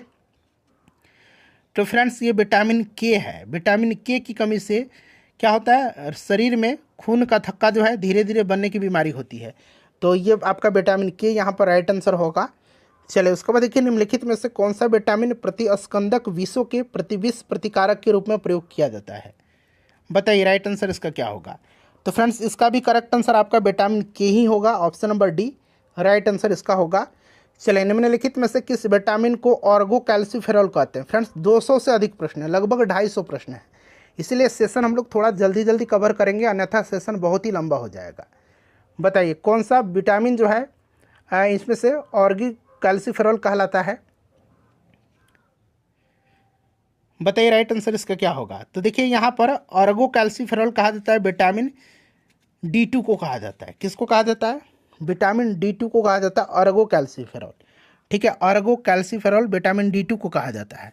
और विटामिन D3 को क्या कहा जाता है, विटामिन D3 को कहा जाता है कोली कैल्सीफेरॉल, कोली, और बाकी यहाँ पर देखिए कैल्सीफेरॉल, इसको कोली कैल्सीफेरॉल कहा जाता है विटामिन D3 को, और ऑर्गो कैल्सीफेरॉल विटामिन D2 को कहा जाता है। चलिए, उसके बाद देखिएगा कि मानव शरीर में विटामिन ए भंडारित होता है, बताइए। तो विटामिन ए जो होता है भंडारित, यह लिवर में होता है, यकृत में होता है, ठीक है। विटामिन ए का रासायनिक नाम रेटिनॉल होता है, इसे भी आप ध्यान रखेंगे। इसकी कमी से मैंने बताया है रतौंधी या फिर जीरोप्लेथैलेमिया नामक रोग होता है। चलिए, उसके बाद देखिए निम्नलिखित में से कौन सा युग्म यहाँ पर सही सुमेलित नहीं है, नहीं पूछा गया है। देखिए टोकोफेरॉल बेरी गलत दिया गया है। टोकोफेरॉल जो है ये विटामिन ई का रासायनिक नाम है, और आपको पता है कि बेरी विटामिन बी या B1 की कमी से होता है, एक ही बात है, ठीक है ना। तो ये वाला गलत दिया गया है, सुमेलित नहीं है। बाकी सारे रेटिनॉल, विटामिन ए, जीरोप्लेथैलेमिया मैंने आपको बताया था, साइनोकोबालामिन रक्त अल्पता यानी कि एनीमिया, और ऑर्गो कैल्सीफेरॉल रिकेट्स। चलिए, उसके बाद नेक्स्ट क्वेश्चन है निम्नलिखित में से किस युग्म में सही सुमेल नहीं है। सही सुमेल नहीं है, चूँकि ये सारे के सारे सही सुमेल है। यहाँ पर देखिए विटामिन B1 में संतरा, आपको पता है, आप कहेंगे विटामिन सी होता है, लेकिन जी हाँ, सी के साथ साथ इसमें थोड़ी मात्रा में विटामिन B1 भी पाया जाता है, इसलिए ये भी सही है। Vitamin D cod liver oil, ये भी सही है। विटामिन ई गेहूँ अंकुर तेल, और विटामिन के अल्फा, ये सारे के सारे सही हैं। सही सुमेल नहीं है इनमें से कोई नहीं, क्योंकि सारे सुमेल हैं। चलिए, उसके बाद देखिएगा कि जिस विटामिन में कोबाल्ट होता है वह कौन सा विटामिन है। मैंने आपको बताया था विटामिन B12 में कोबाल्ट पाया जाता है, इसका जो नाम है रासायनिक, ये साइनोकोबालामिन है विटामिन B12 का। चलिए उसके बाद अगला प्रश्न कर लेंगे कि एक स्वस्थ वयस्क मनुष्य में रक्त का कुल परिमाप होता है, बताइए। तो राइट आंसर इसका होगा लगभग 5 से 6 लीटर होता है, ठीक है ना। तो यहाँ पर देखिए 5 से 6 लीटर होगा। चलिए उसके बाद देखिए निम्नलिखित में से कौन सा एक एंटीबायोटिक नहीं है, नहीं पूछा गया है, बताइए। तो इसमें से आप देखेंगे तो ऑक्सीटोसिन जो है यह एक एंटीबायोटिक नहीं है, ठीक है। ऑक्सीटोसिन जो है एक प्रकार का यह स्तनधारियों में पाए जाने वाला हार्मोन है, ठीक है ना, जो मस्तिष्क के हाइपोथैलेमस नामक हिस्से में पैदा होता है और पिट्यूटरी ग्रंथि में इकट्ठा होता है, ठीक है ना। तो यह ऑक्सीटोसिन जो है यह हार्मोन है, न कि एंटीबायोटिक। चलिए हेपेटाइटिस बी जीवाणु का उद्भव काल होता है, हेपेटाइटिस बी, बताइए। विषाणु, नॉट जीवाणु, विषाणु, वायरस, ठीक है ना, हेपेटाइटिस वायरस से होता है। तो इसका जो उद्भव काल होता है, इनक्यूबेशन पीरियड जो होता है यह आपका 75 दिनों का होता है, ठीक है ना। तो यहाँ पर देखिए आपका 75 दिनों का होता है, लेकिन यह सीमा 30 से 180 दिन होती है। तो यहाँ पर देखिए 30 से 180 दिन राइट आंसर इसका हो जाएगा। चलिए उसके बाद नेक्स्ट क्वेश्चन हमारा है कि निःश्वसन के समय डायफ्राम हो जाता है, निःश्वसन के समय डायफ्राम हो जाता है, यानी कि एक्सपायरेशन के समय। तो इस समय क्या होता है, गुंबदकार हो जाता है, ठीक है ना। इस समय क्या होता है, गुंबदकार हो जाता है, क्लियर। चलिए निःश्वसन के समय डायफ्राम गुंबदकार हो जाता है। तो यहाँ पर देखिए गुंबदकार राइट आंसर होगा इसका। निम्नलिखित में से कौन सी एक गैस वातावरण प्रदूषक मानी जाती है, कौन सी गैस जो है इसमें से एक वातावरण प्रदूषक मानी जाती है, यह गैस कौन सी है फ्रेंड्स, बताएंगे। राइट आंसर इसका क्या होगा, कौन सी गैस है, जल्दी से आंसर कमेंट करिए, कौन सी गैस है यह, सभी लोग आंसर कमेंट करिए, आंसर सबको कमेंट करना है, ठीक है ना। बताइए राइट आंसर क्या होगा। तो फ्रेंड्स इसमें से ये आपका सल्फर डाइऑक्साइड हो जाएगा, ठीक है ना, सल्फर डाइऑक्साइड होगा इसका राइट आंसर। चलिए नेक्स्ट क्वेश्चन कर लेंगे। अगला प्रश्न है हमारा कि निम्नलिखित में से किसका प्रयोग मच्छरों के जैविक नियंत्रण के लिए किया जाता है, जैविक नियंत्रण के लिए। तो किसका उपयोग किया जाता है, गम्बूसिया मछली जो है ना, इसी का प्रयोग मच्छरों के जैविक नियंत्रण के लिए किया जाता है, ठीक है ना, गैम्बूसिया। इस चीज़ को आप ध्यान रखिएगा, गैम्बूसिया मछली है एक तरह की। देखिए विटामिन सी की कमी से होता है, विटामिन सी की कमी से स्कर्वी होता है, विटामिन सी का रासायनिक नाम ही स्कॉर्बिक एसिड होता है। चलिए उसके बाद देखिए हीमोग्लोबिन का कार्य क्या है, हीमोग्लोबिन का कार्य क्या है। तो हीमोग्लोबिन जो है ना यह इसका कार्य ऑक्सीजन का परिवहन करना है, ठीक है ना, ऑक्सीजन का परिवहन करना है, क्लियर। इस चीज़ को आप याद रखिएगा। चलिए तो यहाँ पर देखिए ऑक्सीजन का परिवहन होता है, हीमोग्लोबिन आरबीसी में होता है। देखिए जो आपका ट्रांसफ्यूजन है, आदान है, इसमें रक्त न केवल रक्त के प्रकार में बल्कि डैश में भी संगत होना चाहिए। तो रक्त का प्रकार तो होना ही चाहिए, साथ ही साथ जो आरएच फैक्टर होता है ना, आरएच फैक्टर, ठीक है ना, आरएच फैक्टर में भी संगत होना चाहिए। तो यहाँ पर आपका आरएच फैक्टर राइट आंसर होगा, ठीक है ना, आरएच फैक्टर, आरएच कारक यहाँ पर राइट आंसर हो जाएगा, ठीक है ना। इस चीज़ को आप याद रखिएगा। आरएच फैक्टर जो है इसकी खोज लैंडस्टीनर और विनर ने रिसस बंदर के रक्त में किया था। अच्छा ब्लड ग्रुप की खोज किसने किया था, तो कार्ल लैंडस्टीनर ने किया था। ये सब आप पहले से भी जानते हैं। चलो उसके बाद देखिएगा कि लाल रक्त कणिका विहीन जंतु कौन सा है, ये जंतु है, यहाँ पर जंतु बना लीजिएगा, ठीक है ना। तो देखिए फ्रेंड्स इसमें से राइट आंसर जो होगा वो आपका कौन सा होगा, केंचुआ हो जाएगा। ये केंचुआ है, ठीक है ना, ये केंचुआ है, इसको आप केंचुआ बना लीजिएगा, ठीक है ना, केंचुआ यहाँ पर राइट आंसर हो जाएगा। चलो उसके बाद देखिएगा कि इनमें से रक्तदाब का मापक यंत्र कौन सा है, रक्तदाब मापा किससे जाता है, बताइए। मनुष्य का औसतन रक्तचाप जो होता है 120/80 होता है, ये चीज़ आप पहले से भी जानते हैं, ठीक है ना। और ये मापा जाता है आपके स्फिग्मोमैनोमीटर से, ठीक है, स्फिग्मोमैनोमीटर से। चलिए वृक्क से प्रति मिनट औसत रक्त प्रवाह होता है, वृक्क से यानी कि किडनी से प्रति मिनट औसत रक्त प्रवाह होता है, बताइए। देखिए वृक्क मानव शरीर का एक महत्वपूर्ण अंग है, आप जानते हैं, और इसका मुख्य कार्य रक्त की शुद्धि के साथ शरीर से विषाक्त पदार्थों को मूत्र के माध्यम से बाहर निकालना है। और मानव वृक्क प्रतिदिन लगभग 1500 लीटर रक्त की शुद्धि करता है और लगभग 1.5 लीटर मूत्र में तब्दील कर देता है। वृक्क से प्रति मिनट 1200 सीसी रक्त प्रवाहित होता है, 1200 सीसी, ठीक है ना। अनुवांशिकता शब्द मुख्य रूप से किसे संदर्भित करता है, अनुवांशिकता शब्द जो है यह अनुवांशिकी को, सिंपल सा क्वेश्चन है, ठीक है ना। अनुवांशिकी यहाँ पर राइट आंसर हो जाएगा। जीव विज्ञान में अनुवांशिकता का अध्ययन अनुवांशिकी कहलाता है और अनुवांशिकता माता पिता से उनकी संतानों में गुणों का स्थानांतरण होता है। चलिए, इंसुलिन क्या है? तो मैंने बताया था इंसुलिन एक हार्मोन भी है और एक तरह का क्या है, प्रोटीन भी है। तो यहाँ पर आप देख सकते हैं प्रोटीन दिया गया है और एक हार्मोन भी है। चलिए, निम्नलिखित में से कौन सा हार्मोन है इसमें से? देखिए, इंसुलिन आ गया ना। इंसुलिन एक प्रकार का हार्मोन भी है, ठीक है ना। इंसुलिन आपका अग्नाशय से स्रावित होता है, लैंगरहैंस की बिट्टा कोशिका से, ये सब आप जानते हैं। चलिए, महिला सेक्स हार्मोन इसमें से कौन सा है? महिला सेक्स हार्मोन इसमें से कौन सा है? तो इसमें से आप देखेंगे तो एस्ट्रोजन जो है ना, एस्ट्रोजन ये महिला सेक्स हार्मोन है, ठीक है ना। टेस्टोस्टेरोन जो होता है, टेस्टोस्टेरोन इस तरह से कुछ लिखा जाता है, टेस्टोस्टेरोन ये पुरुष हार्मोन होता है, ठीक है ना। देखिए, निम्नलिखित में से कौन सा हार्मोन स्तन ग्रंथियों से दुग्ध का स्राव होने में भूमिका निभाता है? बताइए, राइट आंसर इसका क्या होगा? तो फ्रेंड्स, ये हार्मोन ऑक्सीटोसिन हार्मोन है, ऑक्सीटोसिन, ठीक है ना। ऑक्सीटोसिन हार्मोन है, यह आपको भी पता होगा। ऑक्सीटोसिन हार्मोन राइट आंसर होगा इसका। निम्नलिखित में से किस हार्मोन में आयोडीन मिली होती है? आयोडीन किस में होता है? तो फ्रेंड्स, ये थायरॉक्सिन में होता है, थायरॉक्सिन में होता है हार्मोन आयोडीन, ठीक है ना। इस चीज़ को आप ध्यान रखिएगा, थायरॉक्सिन हार्मोन में आयोडीन मिली होती है और शरीर में आयोडीन की कमी से घेंघा रोग होता है, ये चीज़ भी आप ध्यान रखिएगा। चलिए, उसके बाद देखिएगा कि पीयूष ग्रंथि स्थित होती है, जो पिट्यूटरी ग्लैंड है, पीयूष ग्रंथि, इसको मास्टर ग्रंथि कहते हैं, यह आपके मस्तिष्क में होती है। मस्तिष्क में हाइपोथैलेमस के नीचे स्थित एक छोटी सी अंतःस्रावी ग्रंथि है। तो यहाँ पर देखिए मस्तिष्क राइट आंसर यहाँ पर हो जाएगा। चलिए, एंटीबायोटिक दवा का उदाहरण इसमें से कौन सा है?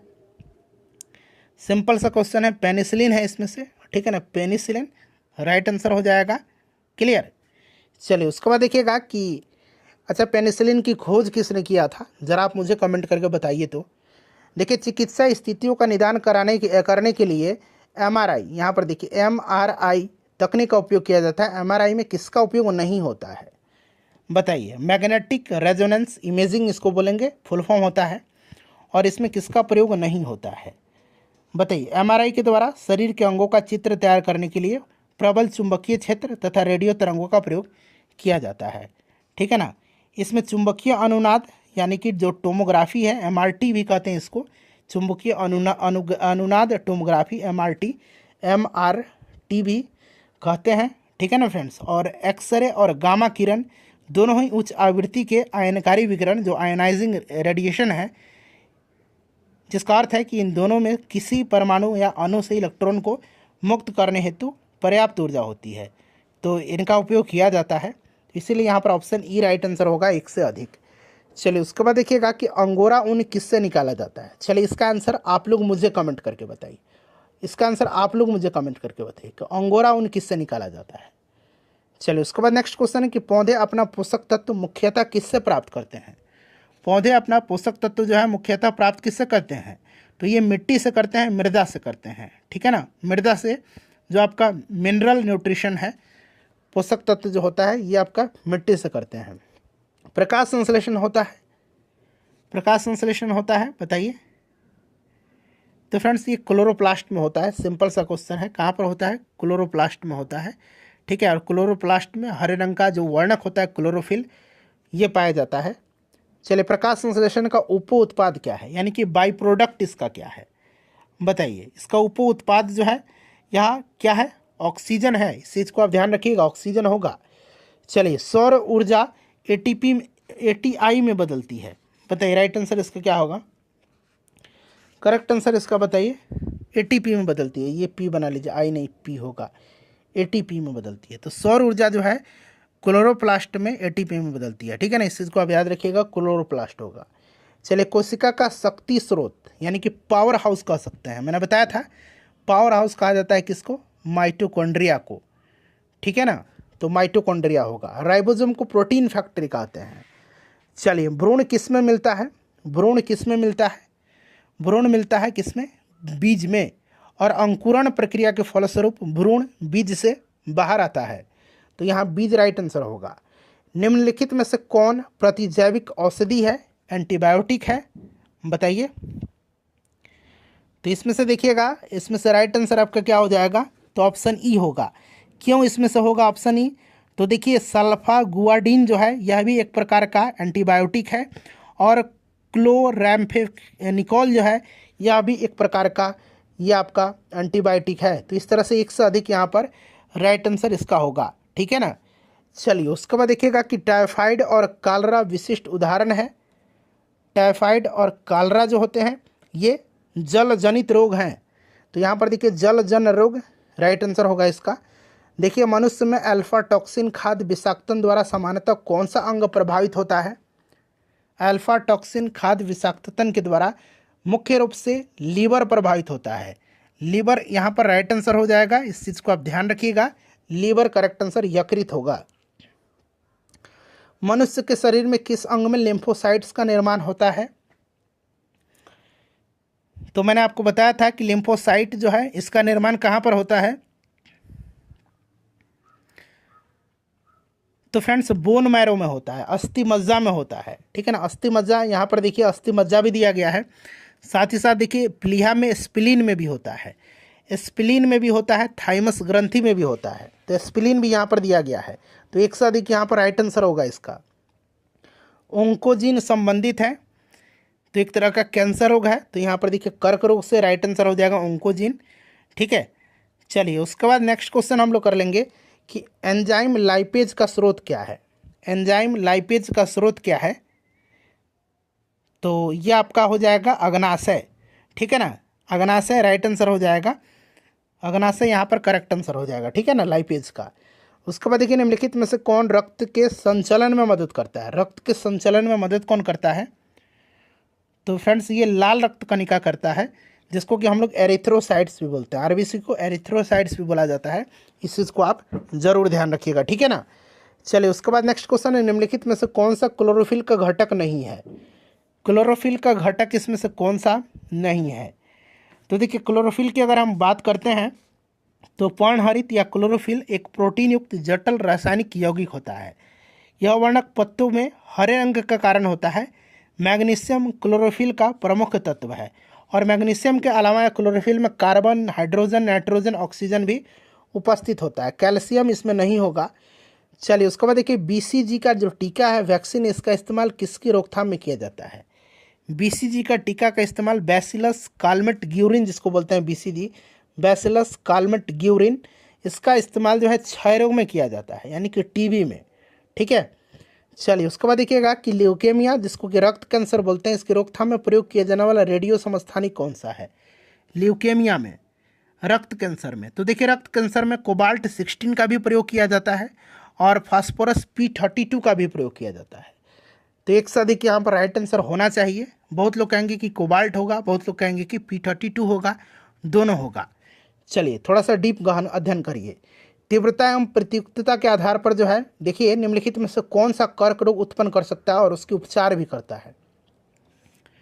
तो फ्रेंड्स ये कौन सा है, तो उत्पन्न भी कर सकता है और स्वयं उपचार भी कर सकता है।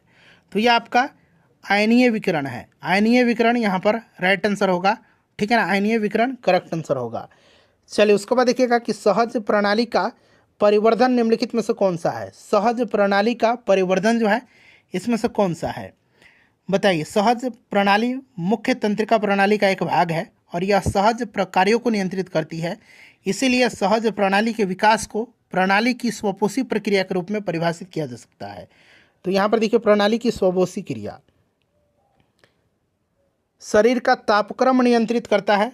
शरीर का तापक्रम, सिंपल सा क्वेश्चन है, तापक्रम हाइपोथैलेमस नियंत्रित करता है। कौन करता है, एक मिनट रुकिए। शरीर का तापक्रम, हाँ हाइपोथैलेमस राइट आंसर होगा। तो यहाँ पर देखिए ऑप्शन नंबर बी में दिया गया है, शरीर का तापक्रम कौन नियंत्रित करता है, तो हाइपोथैलेमस करता है। देखिए ये भी प्रश्न है सेम, 64वीं में पूछा गया 2018 में, और ये देखिए 2019 में पूछा गया है। हाइपोथैलेमस करेगा, ठीक है, शरीर का तापक्रम नियंत्रित। देखिए लैंगिक जनन से अनुवांशिक विचरण कैसे होता है। लैंगिक जनन से अनुवांशिक विचरण कैसे होता है, तो फ्रेंड्स यह जीन के ब्लेंडिंग से भी होता है, क्रोमोसोम में बदलाव से भी होता है, और जीन के सफलिंग से भी होता है। तो तीनों यहाँ पर राइट आंसर होगा, उपरोक्त सभी राइट आंसर होगा। उसके बाद चलिएगा, डीएनए को किसने अंतः पात्र में बनाया था? बताइए इसका करेक्ट आंसर क्या होगा? डीएनए को किसने अंतः पात्र में बनाया था? राइट आंसर इसका क्या होगा बताइए। तो देखिए फ्रेंड्स, डीएनए को अंतः पात्र में जो है किसने बनाया था? तो आर्थर कोनबर्ग ने सर्वप्रथम बनाया था। आर्थर कोनबर्ग यहाँ पर राइट आंसर होगा। चलिए अगला प्रश्न करेंगे। चलिए देखिए अगला प्रश्न है कि पार्किंसन बीमारी के उपचार के विकास के लिए किसको नोबेल पुरस्कार दिया गया था? पार्किंसन बीमारी के उपचार के विकास के लिए किसको नोबेल पुरस्कार दिया गया था? तो फ्रेंड्स ये आपके स्वीडन के न्यूरो साइंटिस्ट हैं, इनका नाम है आर्विड कार्लसन। आर्विड कार्लसन को दिया गया था सन 2000 में, ठीक है ना। चलिए उसके बाद नेक्स्ट क्वेश्चन करेंगे कि कौन सा दिन डायबिटीज़ दिवस के रूप में मनाया जाता है? बताइए कौन सा दिन जो है मधुमेह दिवस, विश्व मधुमेह दिवस के रूप में मनाया जाता है? तो फ्रेंड्स 14 नवंबर के दिन मनाया जाता है। उसके बाद देखिए सबसे छोटा जीव जो स्वयं विकास एवं प्रजनन करने में समर्थ है। सबसे छोटा जीव जो स्वयं विकास एवं प्रजनन करने में समर्थ है वो कौन सा है? तो फ्रेंड्स ये जीव माइकोप्लाज्मा है, माइकोप्लाज्मा, ठीक है ना। चलिए अधिकतर एंजाइम होते हैं, अधिकतर एंजाइम होते हैं। तो एंजाइम जो अधिकतर होते हैं ये प्रोटीन होते हैं, जिनका निर्माण प्रायः नाइट्रोजनीय पदार्थों या अमीनो अम्ल के संश्लेषण के द्वारा होता है। तो यहाँ पर देखिए प्रोटीन यहाँ पर करेक्ट आंसर होगा। निम्नलिखित में से किसकी कोशिका में कोई एंजाइम नहीं होता है? किसकी कोशिका में कोई एंजाइम नहीं होता है? तो फ्रेंड्स जो वायरस होते हैं ना, विषाणु, विषाणु के कोशिका में कोई भी एंजाइम नहीं होता है, ठीक है ना। तो यहाँ पर देखिएगा राइट आंसर यहाँ पर आपका विषाणु होगा। उसके बाद देखिएगा कि बिल तथा मेलिंडा गेट्स फाउंडेशन द्वारा स्थापित भारत के लिए कार्यक्रम आह्वान किसके प्रतिरोध के लिए कार्यरत है? तो फ्रेंड्स ये आपकी एड्स के लिए है, एचआईवी के लिए है, ठीक है ना, आह्वान। और यह शुरुआत हुआ था 2003 में इसकी, ठीक है ना। तो एचआईवी एड्स के लिए है। चलिए डॉक्टरी मृत्यु की घोषणा होती है जब, देखिए डॉक्टर कब किसी को मृत घोषित करेगा? तो यहाँ पर आप देखिए कि नाड़ी गति अगर बंद हो गई हो, हृदय गति रुक गई हो, आँख की पुतलियाँ स्थिर और फैल गई हो तथा प्रकाश पड़ने पर कोई भी प्रतिक्रिया न हो, तो इस कंडीशन में तो उपयुक्त सभी तीनों एक साथ जब मौजूद हो तभी होगा ये, ठीक है ना। चलिए उसके बाद नेक्स्ट क्वेश्चन कर लेंगे। अगला प्रश्न है कि सर्वप्रथम मानव हृदय का प्रत्यारोपण हुआ था। तो सर्वप्रथम मानव हृदय का प्रत्यारोपण जो है ये क्या था? क्रिश्चियन बर्नार्ड ने, डॉक्टर क्रिश्चियन बर्नार्ड ने। और ये दक्षिण अफ्रीका के दक्षिण अफ्रीका के ये सर्जन थे, ठीक है ना, इन्होंने ही किया था। तो राइट आंसर क्या होगा? सफलतापूर्वक ट्रांसप्लांटेशन किया था इन्होंने हृदय का दक्षिण अफ्रीका में। चलिए उसके बाद देखिए जीवाणु की खोज किसने किया था? काफ़ी इंपॉर्टेंट क्वेश्चन है। जीवाणु की खोज किया था किसने? लीवेनहॉक ने किया था, ठीक है ना। यहाँ पर देखिए लीवेनहॉक ने किया था। चलिए और विषाणु की खोज इवानोस्की ने किया था। किस वैज्ञानिक चिकित्सक ने पहली बार टीकाकरण की शुरुआत किया था? टीकाकरण की खोज किसने किया था? तो फ्रेंड्स ये एडवर्ड जेनर ने किया था। और एडवर्ड जेनर को प्रतिरक्षा प्रणाली का जनक भी कहा जाता है, इस चीज़ को आप याद रखिएगा, काफ़ी इम्पोर्टेंट है, ठीक है ना। चलिए उसके बाद देखिएगा कि बायोडिग्रेडेबल अपशिष्ट को आप आमतौर पर जिसकी मदद से उपयोगी पदार्थ में बदला जाता है वह क्या है? बताइए। तो फ्रेंड्स ये बैक्टीरिया के द्वारा इसको जो है उपयोगी पदार्थ में बदला जा सकता है। किसको? बायोडिग्रेडेबल अपशिष्ट को। चलिए उसके बाद देखिए कणीय तत्व क्या है? कणीय तत्व क्या है? कणीय तत्व जो है फ्रेंड्स ये जो कणीय तत्व पार्टिकुलेट मैटर है, बताइए, ये वायु प्रदूषक होते हैं, ठीक है ना, जो कि वायु में उपस्थित अत्यंत सूक्ष्म कण और तरल के सूक्ष्म बूंदों का एक जटिल मिश्रण होते हैं, वायु प्रदूषक होते हैं। देखिए समवानी पौधे में पानी ऊपर किसके जाता है? पानी जाता है जाइलम के द्वारा और भोजन का संवहन होता है फ्लोएम टिश्यू के द्वारा। सेल्सियस स्केल पर मानव शरीर का सामान्य तापमान सेल्सियस पर तो लगभग 37 डिग्री मैंने आपको बताया था ना। तो यहाँ पर देखिए 36.9 डिग्री सेंटीग्रेड। चलिए सर्वदाता वर्ग के रक्तदाता का वर्ग ग्रुप होता है। सर्वदाता यानी कि ब्लड ग्रुप ओ है, यूनिवर्सल डोनर है यह, और यूनिवर्सल रेसिपिटर सर्वग्राहिता जो है ये AB है। चलिए उसके बाद देखिए सार्वभौमिक स्वीकार रक्त समूह यानी कि जो आपका यूनिवर्सल आप कह सकते हैं एक्सेप्टर है, तो ये आपका AB है, स्वीकार सबका यह ले लेगा। हड्डियों की पढ़ाई विज्ञान की किस शाखा के अंतर्गत होती है? हड्डी की पढ़ाई जो होती है ये होती है आपके ऑस्टियोलॉजी के अंतर्गत, ठीक है ना। ऑस्टियोलॉजी यहाँ पर करेक्ट आंसर होगा फ्रेंड्स, इसको आप ध्यान रखिएगा, इंपॉर्टेंट क्वेश्चन है ऑस्टियोलॉजी, ठीक है ना। चलिए ऑस्टियोलॉजी होगा। और यहाँ पर देखिए सेरोलॉजी जो दिया गया है, सेरोलॉजी यहाँ पर देखिए, सेरोलॉजी इसके अंतर्गत रुधिर सीरम का वैज्ञानिक अध्ययन किया जाता है। और यहाँ पर देखिए ओरोलॉजी है, ओरोलॉजी के अंतर्गत जो होता है ये पर्वतों का अध्ययन किया जाता है, ठीक है। चलिए उसके बाद नेक्स्ट क्वेश्चन हमारा कि मानव शरीर में निम्नलिखित में से कौन सी ग्रंथि जोड़े के रूप में मौजूद रहती है? तो देखिए मानव शरीर में कौन सी ग्रंथि जोड़े में मौजूद रहती है? तो फ्रेंड्स यह अधिवृक्क ग्रंथि है, ठीक है ना। अधिवृक्क ग्रंथि एड्रिनल ग्लैंड जोड़े के रूप में मौजूद रहती है। इस चीज़ को आप ध्यान रखिएगा, काफ़ी इंपॉर्टेंट है। देखिए कशेरुक रज्जु में से कितनी जोड़ी तंत्रिकाएं निकलती हैं? कशेरुक रज्जु में से कितनी जोड़ी तंत्रिकाएं निकलती हैं? तो फ्रेंड्स 31 जोड़ी तंत्रिकाएं। अगला प्रश्न हमारा कि मनुष्य के जीवन काल में कितने दांत 2 बार विकसित होते हैं? कितने दांत 2 बार विकसित होते हैं? तो देखिए टोटल 32 दांत होते हैं, ठीक है ना फ्रेंड्स, जिसमें से देखिए 20 दांत 2 बार विकसित होते हैं, 20 दांत 2 बार विकसित होते हैं और 12 दांत जो हैं केवल 1 बार ही होते हैं। मनुष्य की खोपड़ी में कितनी अस्थियां पाई जाती हैं? मनुष्य की खोपड़ी में जो है कितनी अस्थियां पाई जाती हैं? तो देखिए मनुष्य की खोपड़ी में वैसे पाई जाती हैं 22 अस्थियां, ठीक है ना। और मनुष्य के सिर में पाई जाती हैं 29 अस्थियां। तो मेरे हिसाब से तो ऑप्शन इसका ई राइट आंसर होना चाहिए था। आप लोग ज़रा कमेंट करके इसको बताइए कि इसका करेक्ट आंसर यहाँ पर क्या होगा। फ्रेंड्स आप लोग एक बार इसका आंसर कमेंट करके बताइए। देखिए मनुष्य के जो आपके खोपड़ी है ना उसमें 22 हड्डी होती है। और जो आपका खोपड़ी के बाद बात करते हैं, जो मनुष्य की सिर होती है, तो सिर में 29 हड्डी पाई जाती है। और देखिए सिर में 29 हड्डी देखिए क्यों होता है? तो कपाल में 8 हड्डी होता है। उसके बाद आपका जो चेहरा है, फेस है, उसमें 14 हड्डी होता है। उसके बाद आपका जो कंठिका है, ठीक है ना, उसमें 1 हड्डी होता है। और कान में 6 हड्डी होता है। तो इसको जोड़िए तो 29 हड्डी, ये पूरा सिर में 29 हड्डी होता है। और खोपड़ी में 22 हड्डी ही होगा मेरे हिसाब से, ठीक है ना।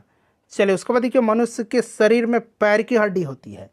तो मनुष्य के शरीर की पैर की हड्डी जो होती है ठोस होती है। कैसी होती है फ्रेंड्स? तो ठोस होती है, ध्यान रखिएगा, ठोस होती है। तो यहाँ पर ठोस राइट आंसर होगा ऑप्शन नंबर सी। चलिए फ्रेंड्स अगला प्रश्न हमारा कि 20 वर्ष की आयु में मानव शरीर में हड्डियों की संख्या होती है लगभग में। तो देखिए 20 वर्ष के मानव शरीर में हड्डियों की संख्या कितनी होती है फ्रेंड्स? तो ये 20 वर्ष जो है इसमें वयस्कों में आपको पता है कि 206 हड्डी है। तो यहाँ पर देखिए उपरोक्त में से कोई नहीं इसका करेक्ट आंसर हो जाएगा। चलिए अगला प्रश्न है हमारा। और फ्रेंड्स प्लीज़ सेशन को एक बार लाइक कर दीजिए अगर आपने अब तक लाइक नहीं किया है तो। देखिए निम्नलिखित में से कौन सा मनुष्य में अवशेषी अंग नहीं है? अवशेषी अंग नहीं है, बताइए राइट आंसर इसका क्या हो? अवशेषी अंग है ये क्या होता है? तो देखिए यह एक ऐसा अंग है जो क्रियाविहीन प्रतीत होता है, पर इसे पूर्वज के क्रियाशील अंग के समजात दर्शाया जा सकता है। जैसे कि उदाहरण के लिए अगर हम बात करते हैं तो इसमें से आपका हो जाएगा निक्टेटिंग पर्दा, कर्णपालिकी कर्णाभ मांसपेशिया और वर्मीफॉर्म अपेंडिक्स। इसमें से कौन सा नहीं है? तो ऑप्शन यहाँ पर सी हो जाएगा इसका आंसर। चलिए उसके बाद नेक्स्ट क्वेश्चन है कि जैविक सिस्टम में रासायनिक क्रिया की प्रक्रिया को तेज करने में उत्तरदायी पदार्थ कौन सा है? जैविक सिस्टम में रासायनिक क्रिया की प्रक्रिया को तेज करने में उत्तरदायी पदार्थ जो है ये इसमें से कौन सा है? तो ये उत्तरदायी पदार्थ जो है ये एंजाइम है। एंजाइम एक जैवीय उत्प्रेरक है जो एक प्रोटीन है और अन्य उत्प्रेरक की तरह अभिक्रिया की गति को तेज करता है, ठीक है ना। तो यहाँ पर राइट आंसर आपका एंजाइम हो जाएगा। चलिए उसके बाद देखिएगा कि विटामिन जो खट्टे फलों में पाया जाता है तथा चर्म को स्वस्थ रखने में जरूरी होता है। विटामिन जो खट्टे फलों में पाया जाता है और जो चर्म यानी कि जो स्किन है, चमड़ा है, उसको स्वस्थ रखने में ज़रूरी होता है। कौन सा ये विटामिन है? तो आपको पता है कि जो खट्टे फल होते हैं उनमें विटामिन सी पाया जाता है। विटामिन सी का रासायनिक नाम क्या है? एस्कॉर्बिक एसिड होता है, आपको भी पता है, ठीक है ना। चलिए फ्रेंड्स नेक्स्ट क्वेश्चन हमारा कि विटामिन सी का रासायनिक नाम क्या है? अभी मैंने आपको बताया है, राइट आंसर इसका एस्कॉर्बिक अम्ल हो जाएगा, एस्कॉर्बिक एसिड इसका करेक्ट आंसर हो जाएगा। उसके बाद देखिए दूध जो है किसका घटिया स्रोत है? बड़ा ही इंपॉर्टेंट क्वेश्चन है, दूध जो है किसका घटिया स्रोत है? तो देखिए इसमें से अगर हम बात करते हैं तो दूध जो है विटामिन सी का घटिया स्रोत माना जाता है, क्योंकि इसमें लगभग जो है सभी अनिवार्य पोषक तत्व पाए जाते हैं, लेकिन विटामिन सी की मात्रा अत्यंत कम होती है। इसी कारण विटामिन सी का यह घटिया स्रोत यानी कि पुअर सोर्स माना जाता है। देखिए अगला प्रश्न है कि इल्यूनिन प्राप्त होता है। इल्यूनिन प्राप्त होता है, बताइए राइट आंसर इसका क्या होगा। इल्यूनिन क्या है? एक पॉलीसेकेराइड होता है। पॉलीसेकेराइड है ये, जो डहेलिया के जड़ से पाया जाता है, डहेलिया की जड़ों से। ऑप्शन नंबर यहाँ पर बी राइट आंसर हो जाएगा। देखिए 80% से अधिक सेल में पाया जाने वाला पदार्थ कौन सा है? 80% से अधिक सेल में पाया जाने वाला जो पदार्थ है यह कौन सा है फ्रेंड्स? तो यह जल है, ठीक है ना। कोशिका में जल की मात्रा लगभग 80% होती है, तो यहाँ पर देखिए जल करेक्ट आंसर इसका हो जाएगा। नेक्स्ट क्वेश्चन है हमारा कि निषेचन की क्रिया कहाँ पर होती है? निषेचन की क्रिया जो है ये कहाँ पर होती है, बताइए। निषेचन की क्रिया जो होती है ये होती है अंडवाहिनी में। कहाँ पर होती है फ्रेंड्स? अंडवाहिनी में होती है, ठीक है, याद रखिएगा अंडवाहिनी में होती है। तो ऑप्शन नंबर यहाँ पर बी राइट आंसर इसका हो जाएगा। देखिए आधुनिक मनुष्य का पूर्वज इसमें से कौन सा माना जाता है? आधुनिक मनुष्य का पूर्वज, बताइए राइट आंसर इसका क्या हो जाएगा। तो देखिए आधुनिक मनुष्य का पूर्वज इसमें से आपका कौन सा है? तो ये ऑप्शन बी हो जाएगा, क्रो-मैग्नन मनुष्य, ठीक है ना। क्रो-मैग्नन आधुनिक मनुष्य से मिलता जुलता है, क्लियर। चलिए उसके बाद नेक्स्ट क्वेश्चन हमारा कि विकास का मुख्य कारण क्या है? विकास का मुख्य कारण क्या है? तो देखिए विकास का मुख्य कारण जो है फ्रेंड्स यह प्राकृतिक वर्ण है। प्राकृतिक वर्ण है, याद रखिएगा प्राकृतिक वर्ण, इसमें से आंसर हो जाएगा इसका ऑप्शन नंबर डी, विकास का यह मुख्य कारण है।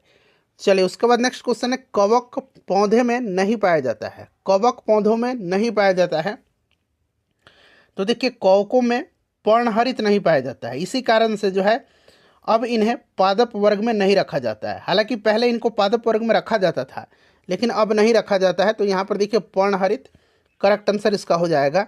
उसके बाद देखिए शैवाल और कवक के मिलने से, किनके किनके? तो शैवाल और कवक के मिलने से लाइकेन बनता है। एक प्रश्न तो ऐसे बन जाएगा जिसे हम लोग क्या कहते हैं? तो फ्रेंड्स इसको हम लोग क्या बोलते हैं, बताइए। शैवाल और कवक के मिलने से लाइकेन बनता है, जिसे हम लोग बोलते हैं, कहते हैं। तो फ्रेंड्स इसको कहा जाता है म्यूटियलिज्म। क्या बोलते हैं इसको? इसको म्यूटियलिज्म बोलते हैं। इसमें शैवाल तथा कवक दोनों ही समान रूप से लाभान्वित होते हैं। शैवाल कार्बनिक पदार्थों का संश्लेषण करता है जो स्वयं तथा कवक घटक के लिए पर्याप्त होता है। कार्बनिक भोजन के बदले में कवक घटक शैवाल को जल और खनिज उपलब्ध कराता है। तो इसको हम लोग म्यूटियलिज्म बोलते हैं, ठीक है ना। ऑप्शन नंबर यहाँ पर बी राइट आंसर हो जाएगा। चलिए उसके बाद देखिएगा कि प्रतिवर्ती क्रियाओं का नियंत्रण केंद्र कहाँ पर है। प्रतिवर्ती क्रियाओं का नियंत्रण केंद्र कहाँ पर है? तो फ्रेंड्स ये आपका होता है स्पाइनल कॉर्ड में, यानी कि कशेरुक रज्जु में। ऑप्शन नंबर यहाँ पर सी राइट आंसर हो जाएगा। प्रतिवर्ती क्रियाओं का नियंत्रण कशेरुक रज्जु में होता है। मेरु रज्जु यह एक बेलनाकार संरचना है और यह मेडुला ऑब्लंगेटा से प्रारंभ होकर के कशेरुक दंड में घिरा हुआ नीचे की ओर विस्तारित होता है, ठीक है। कुल मिलाकर के 31 जोड़ी मेरु तंत्रिकाएँ मेरु रज्जु से निकलती हैं, 31 जोड़ी, ध्यान रखिएगा। चलो उसके बाद देखिए विकास का कारण क्या है, बताइए राइट आंसर इसका क्या होगा। तो इसमें से देखिए, इसमें से जो राइट आंसर होगा वो पीढ़ी से पीढ़ी अनुकूलन होगा, ठीक है, पीढ़ी से पीढ़ी अनुकूलन होगा। और अभी मैंने एक और इसी तरह का प्रश्न मिला था, अभी हम लोगों ने इसको किया था कि प्रश्न क्या था, विकास का मुख्य कारक क्या है। तो कारक जो है ना ये प्राकृतिक वर्ण है, और यहाँ पर कारण जो है ये पीढ़ी से पीढ़ी अनुकूलन है, ठीक है। चलिए उसके बाद देखिएगा कि कच्चे फलों को कृत्रिम रूप से पकाने के लिए प्रयोग में लाई जाने वाली गैस का नाम। देखिए फ्रेंड्स, फलों को पकाने में एसिटिलीन और एथिलीन दोनों गैसों का प्रयोग किया जाता है। वर्तमान में एसिटिलीन के द्वारा फल पकाने पर प्रतिबंध लगा दिया गया है। प्राकृतिक रूप से फल एथिलीन हार्मोन के द्वारा जो है पकता है। एथिलीन जो है एक तरह का पादप हार्मोन है और एकमात्र ऐसा पादप हार्मोन है जो गैसीय अवस्था में पाया जाता है, और यह फलों के पकाने में सहायक होता है। तो देखिए एसिटिलीन से भी पकाया जाता है, हालांकि इस पर प्रतिबंध अब लगा दिया गया है, और एथिलीन से भी पकाया जाता है। चलिए उसके बाद देखिएगा कि माँ पौधे की भांति पौधा मिलता है। माँ पौधे की भांति पौधा मिलता है। तो फ्रेंड्स देखिए ये आपका मिलेगा बीजों से भी और तना काट से भी, दोनों से मिलता है। तो इसीलिए इन दोनों से करेक्ट आंसर हो जाएगा। देखिए पानी मिट्टी से जड़ों में जिस भौतिक प्रक्रिया के द्वारा गुजरता है उसे कहा जाता है। बड़ा ही इंपॉर्टेंट क्वेश्चन है फ्रेंड्स, बताइए इसका राइट आंसर क्या होगा। तो फ्रेंड्स पानी मिट्टी से जड़ों में ऑस्मोसिस की प्रक्रिया के द्वारा पहुंचता है, ऑस्मोसिस की प्रक्रिया के द्वारा, यानी कि परासरण की प्रक्रिया के द्वारा। देखिए जल से बाहर निकाले जाने पर मछलियां मर जाती हैं, क्योंकि सिंपल सा क्वेश्चन है, वे सांस नहीं ले पाती हैं, ठीक है ना, इसी कारण इनकी मृत्यु हो जाती है, वे सांस नहीं ले पाती हैं। अगला प्रश्न है कि जहाँ जीव रहता है उस सटीक जगह को क्या कहते हैं। तो जहाँ जीव रहता है उस सटीक स्थान को हम लोग बोलते हैं आवास, उसको हम लोग बोलते हैं हैबिटेट, यानी कि आवास बोलते हैं। जो एक्चुअल लोकेशन है उसको हम लोग आवास बोलते हैं। चलिए अगला प्रश्न है कि मधुमक्खी कॉलोनी के सदस्य एक दूसरे को किस प्रकार से पहचानते हैं। मधुमक्खी कॉलोनी के सदस्य एक दूसरे को किस प्रकार से पहचानते हैं। देखिए यहाँ पर बात हो रही है एक दूसरे को पहचानने की। तो देखिए आपको याद होगा कि लगभग सभी पक्षियों में सूचनाओं के आदान प्रदान करने की विधियाँ होती हैं, और ये दृष्टि होती हैं, आवाज़ होती हैं, स्पर्श होती हैं, और अपने गंध द्वारा सूचनाओं का ये आदान प्रदान करते हैं। हालांकि मधुमक्खियाँ भोजन की दिशा और उसके स्रोत को बताने के लिए विभिन्न नृत्य मुद्राएं करती हैं, भोजन की दिशा को बताने के लिए, ठीक है। लेकिन बात यहाँ पर है एक दूसरे को पहचानने के लिए। तो एक दूसरे को ये गंध से पहचानती है, लेकिन भोजन के स्रोत की दिशा और उस स्रोत को बताने के लिए ये लोग नृत्य मुद्राएं करती हैं, लेकिन यहाँ पर एक दूसरे को पहचानने के लिए गंध का इस्तेमाल करती हैं। तो ये दोनों तरीके से आपको याद रखना है, ठीक है ना। चलिए उसके बाद देखिए मायोग्लोबिन में कौन सी धातु होती है। मायोग्लोबिन में कौन सी धातु होती है। देखिए मायोग्लोबिन लोहा और ऑक्सीजन युक्त एक प्रोटीन है जो सभी स्तनधारियों की मांसपेशियों में पाया जाता है, जबकि हीमोग्लोबिन जो होता है ये आपके रक्त में पाया जाता है, और मायोग्लोबिन में लोहा होता है। ऑप्शन नंबर यहाँ पर डी करेक्ट आंसर हो जाएगा। देखिए मनुष्य के शरीर में खून के शुद्धिकरण की प्रक्रिया को क्या बोलते हैं। तो अंग्रेजी में आपको पता है ना इसको क्या बोलते हैं, खून शुद्धिकरण, रक्त शुद्धिकरण की प्रक्रिया को डायलिसिस बोलते हैं, ठीक है ना। तो यहाँ पर देखिए डायलिसिस राइट आंसर होगा इसका। उसके बाद देखिए निम्न में से किसकी कमी से मधुमेह होता है। किसकी कमी से मधुमेह होता है बताइए। तो देखिए इंसुलिन की कमी से मनुष्य में मधुमेह रोग होता है। इंसुलिन बताया था मैंने कि एक तरह का हार्मोन भी है और एक प्रोटीन भी है, और इसका मुख्य कार्य रुधिर में ग्लूकोज का नियंत्रण करना होता है। इसी की कमी से रक्त में ग्लूकोज का नियंत्रण नहीं हो पाता है और मधुमेह हो जाता है। देखिए एड्स जो है यह निम्न कारणों में से किसके द्वारा होता है। एड्स जो है यह निम्न कारणों में से किसके द्वारा होता है बताइए। तो ये वायरस से होता है, HIV वायरस जो है इसका HIV, ठीक है। HIV का फुल फॉर्म होता है ह्यूमन इम्यूनो डिफिशियंसी वायरस, ठीक है ना। तो ये विषाणु से होता है। चलिए उसके बाद देखिए HIV द्वारा होने वाला रोग कौन सा है। सिंपल सा क्वेश्चन है, अभी मैंने आपको बताया है, यह डिजीज एड्स है।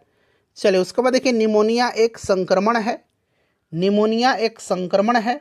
तो देखिए निमोनिया फेफड़ों का एक संक्रमण है जो कि एक या दोनों फेफड़ों में संक्रमण उत्पन्न कर सकता है, और यह संक्रमण विषाणु, जीवाणु, कॉक इन सब के माध्यम से भी हो सकता है। तो यह आपका फेफड़ों का हो जाएगा। चलिए स्त्रियों की तुलना में पुरुष अधिक वर्णांधता से पीड़ित हो सकते हैं, कारण क्या है इसका।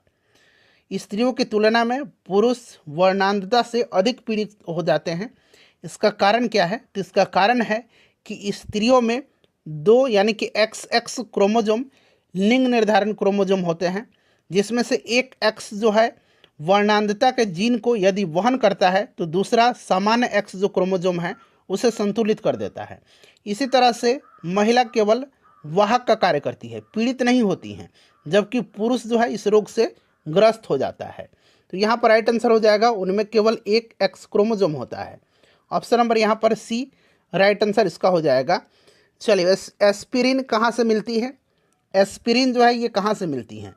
तो एस्पिरिन जो होती है फ्रेंड्स, एस्पिरिन बताइए, ये आपका एक तरह का ज्वर नाशक यानी कि वेदना निवारक का काम करती हैं, और इन दवाओं को विलो वृक्ष, एक तरह का वृक्ष है विलो वृक्ष, यहाँ मैं लिख देता हूँ, अंग्रेजी में ही लिख देता हूँ, विलो वृक्ष की छाल से प्राप्त किया जाता है। तो एक पेड़ से एस्पिरिन को प्राप्त किया जाता है, ठीक है। एंटीपायरेटिक है यह। चलो उसके बाद देखिएगा कि निम्न जोड़ों में से कौन सा जोड़ा सही सुमेलित है। यहाँ पर सही सुमेलित इसमें से कौन सा है। तो यहाँ पर फ्रेंड्स आप देखेंगे, देखिए सबसे पहले हम बात करते हैं थायमिन की। तो देखिए थायमिन जो होता है यह विटामिन B1 होगा यहाँ पर, ठीक है ना, विटामिन B1। तो ये स्कर्वी नहीं होगा, स्कर्वी जो होगा ये विटामिन C की कमी से होता है, ठीक है, तो ये आपका गलत हो गया। उसके बाद देखिए यहाँ पर दिया है ATS, ठीक है ना, तो यहाँ पर देखिएगा कि BCG का टीका देख लीजिए, टिटनस में भी नहीं होता है, ठीक है। BCG का टीका जो है आपका ये BCG का ये आपका क्षय रोग में दिया जाता है, ठीक है। और उसके बाद देखिए क्लोरोक्विनिन, यहाँ पर देखिए मलेरिया दिया गया है, ये आपका सही है, ये भी आपका गलत दिया गया है, ठीक है फ्रेंड्स। तो ये सब आप याद रखिएगा। चलिए उसके बाद हम लोग नेक्स्ट क्वेश्चन कर लेंगे। तो ऑप्शन नंबर डी क्लोरोक्विनिन मलेरिया सही सुमेलित है, तो ऑप्शन नंबर यहाँ पर डी राइट आंसर होगा। चलिए उसके बाद देखिए गेहूं की खेती के लिए कौन से उर्वरक का उपयोग करेंगे आप, गेहूं की खेती के लिए कौन से उर्वरक का उपयोग होगा। तो ये उर्वरक जो है ये नाइट्रोजन है। कौन सा उर्वरक है फ्रेंड्स, ये नाइट्रोजन होगा, नाइट्रोजन राइट आंसर हो जाएगा। नाइट्रोजन युक्त उर्वरक का उपयोग किया जाता है, जो कि कहाँ पर मिलता है, नाइट्रोजन यूरिया में मिलता है, तो यहाँ पर नाइट्रोजन राइट आंसर होगा। उसके बाद देखिएगा कि क्लोरोफिल में कौन सा धातु आयन पाया जाता है, क्लोरोफिल में कौन सा धातु आयन पाया जाता है। तो फ्रेंड्स ये मैग्नीशियम पाया जाता है, ठीक है ना, मैग्नीशियम पाया जाता है।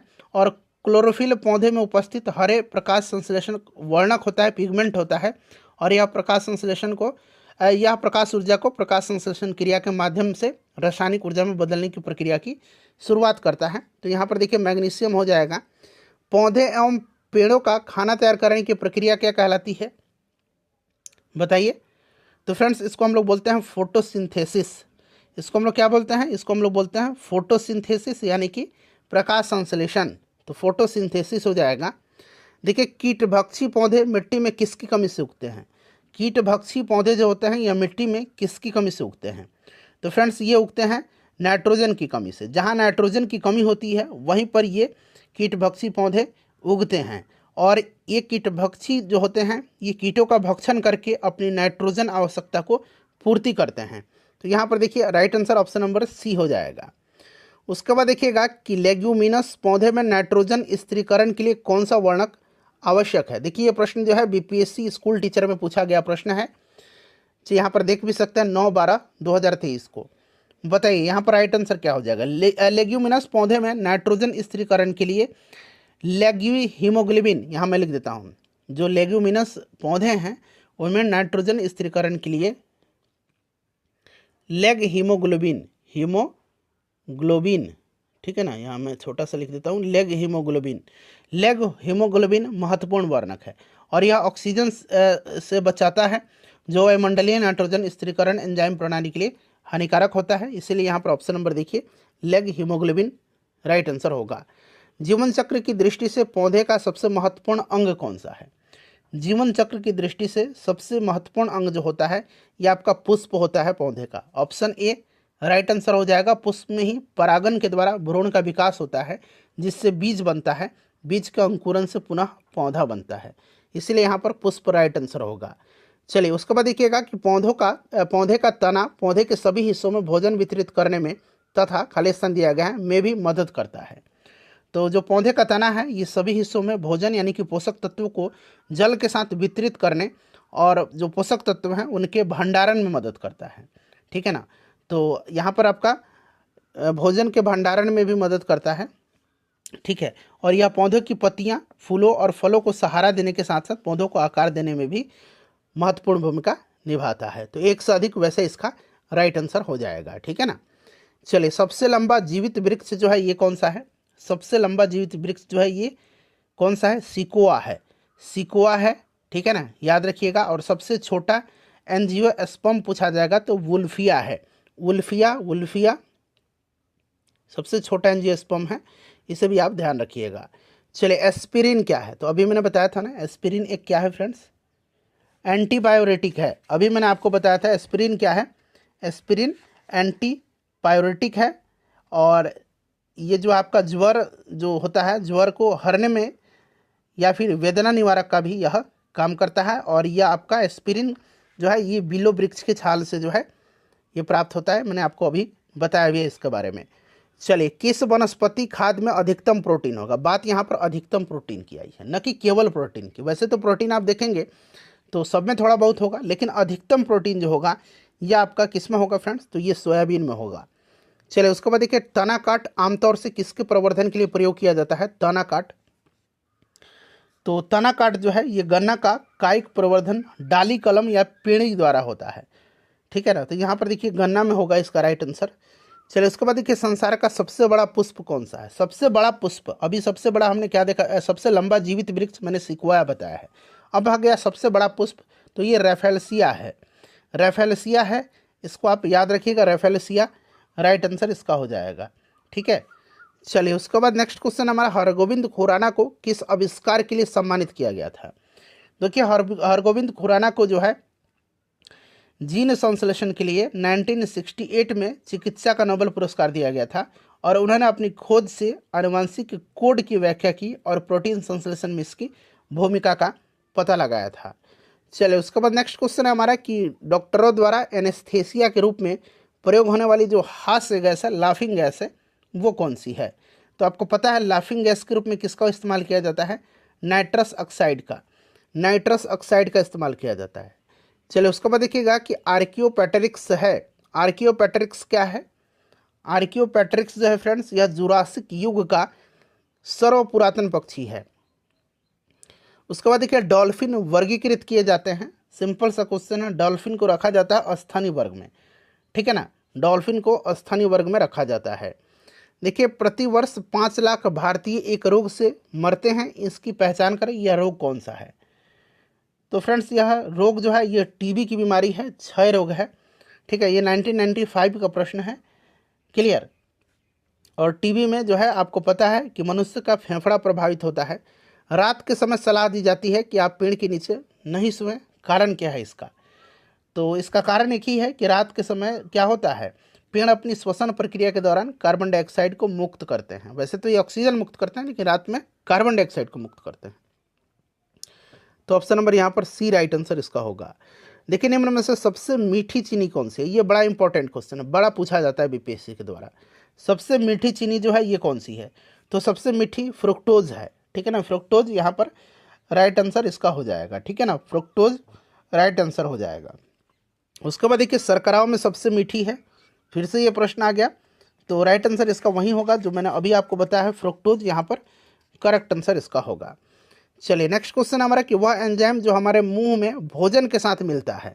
देखिए बीपीएससी स्कूल टीचर में शिक्षक भर्ती परीक्षा में यह प्रश्न पूछा गया, बीपीएससी टीआरई में प्रश्न यह पूछा गया है। बताइए वह एंजाइम जो हमारे मुंह में भोजन के साथ मिलता है वह एंजाइम जो है कौन सा है, तो फ्रेंड्स यह एमाइलेज है। एमाइलेज पाचन तंत्र में भोजन के साथ मिश्रित होने वाला पहला एंजाइम है। एमाइलेज एक प्रकार का एंजाइम है या एक विशेष प्रकार का प्रोटीन है जो कार्बोहाइड्रेट को पचाने में मदद करता है। चलिए उसके बाद नेक्स्ट क्वेश्चन है कि कड़वाहट के लिए मानव जीव का संवेदनशील एरिया जो है, क्षेत्र जो है ये कौन सा है, कड़वाहट के लिए। तो कड़वाहट के लिए जो है ये आपका पीछे का भाग हो जाएगा, मानव जीव का अग्र छोर मीठा, पश्च भाग कड़वा, पार्श्व किनारा खट्टा और अग्र छोर और किनारे नमकीन स्वाद का अनुभव करते हैं, ठीक है।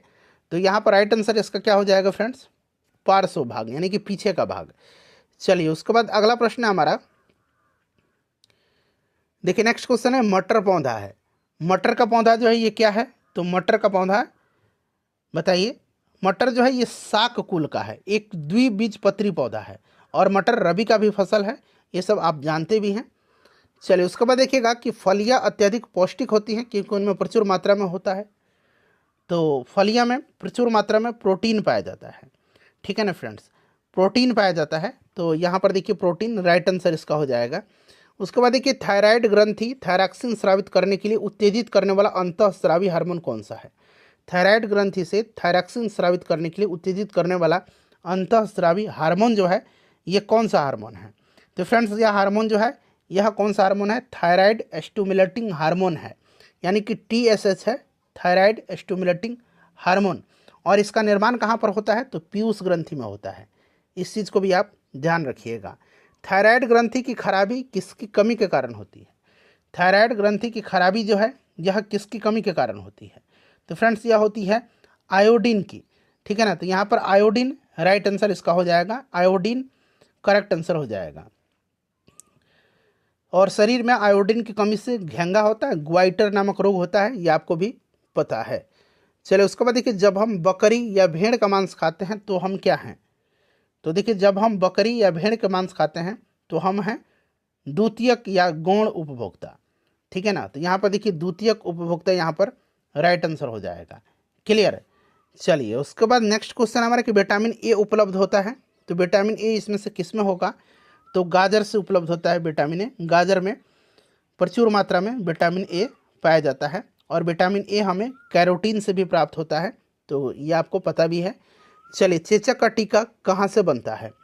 चेचक का टीका जो है कहाँ से बनता है? तो भारत में भेड़ और बकरी चेचक के टीकों के लिए रोमानियन स्ट्रेन और रानीपेट स्ट्रेन से भी टीके विकसित किया गया है, ठीक है ना। और यह टीके जीवित छीणकृत रूप में उपलब्ध है, तो यहाँ पर आप भेड़ से लगा सकते हैं, भेड़ों से और बकरी से।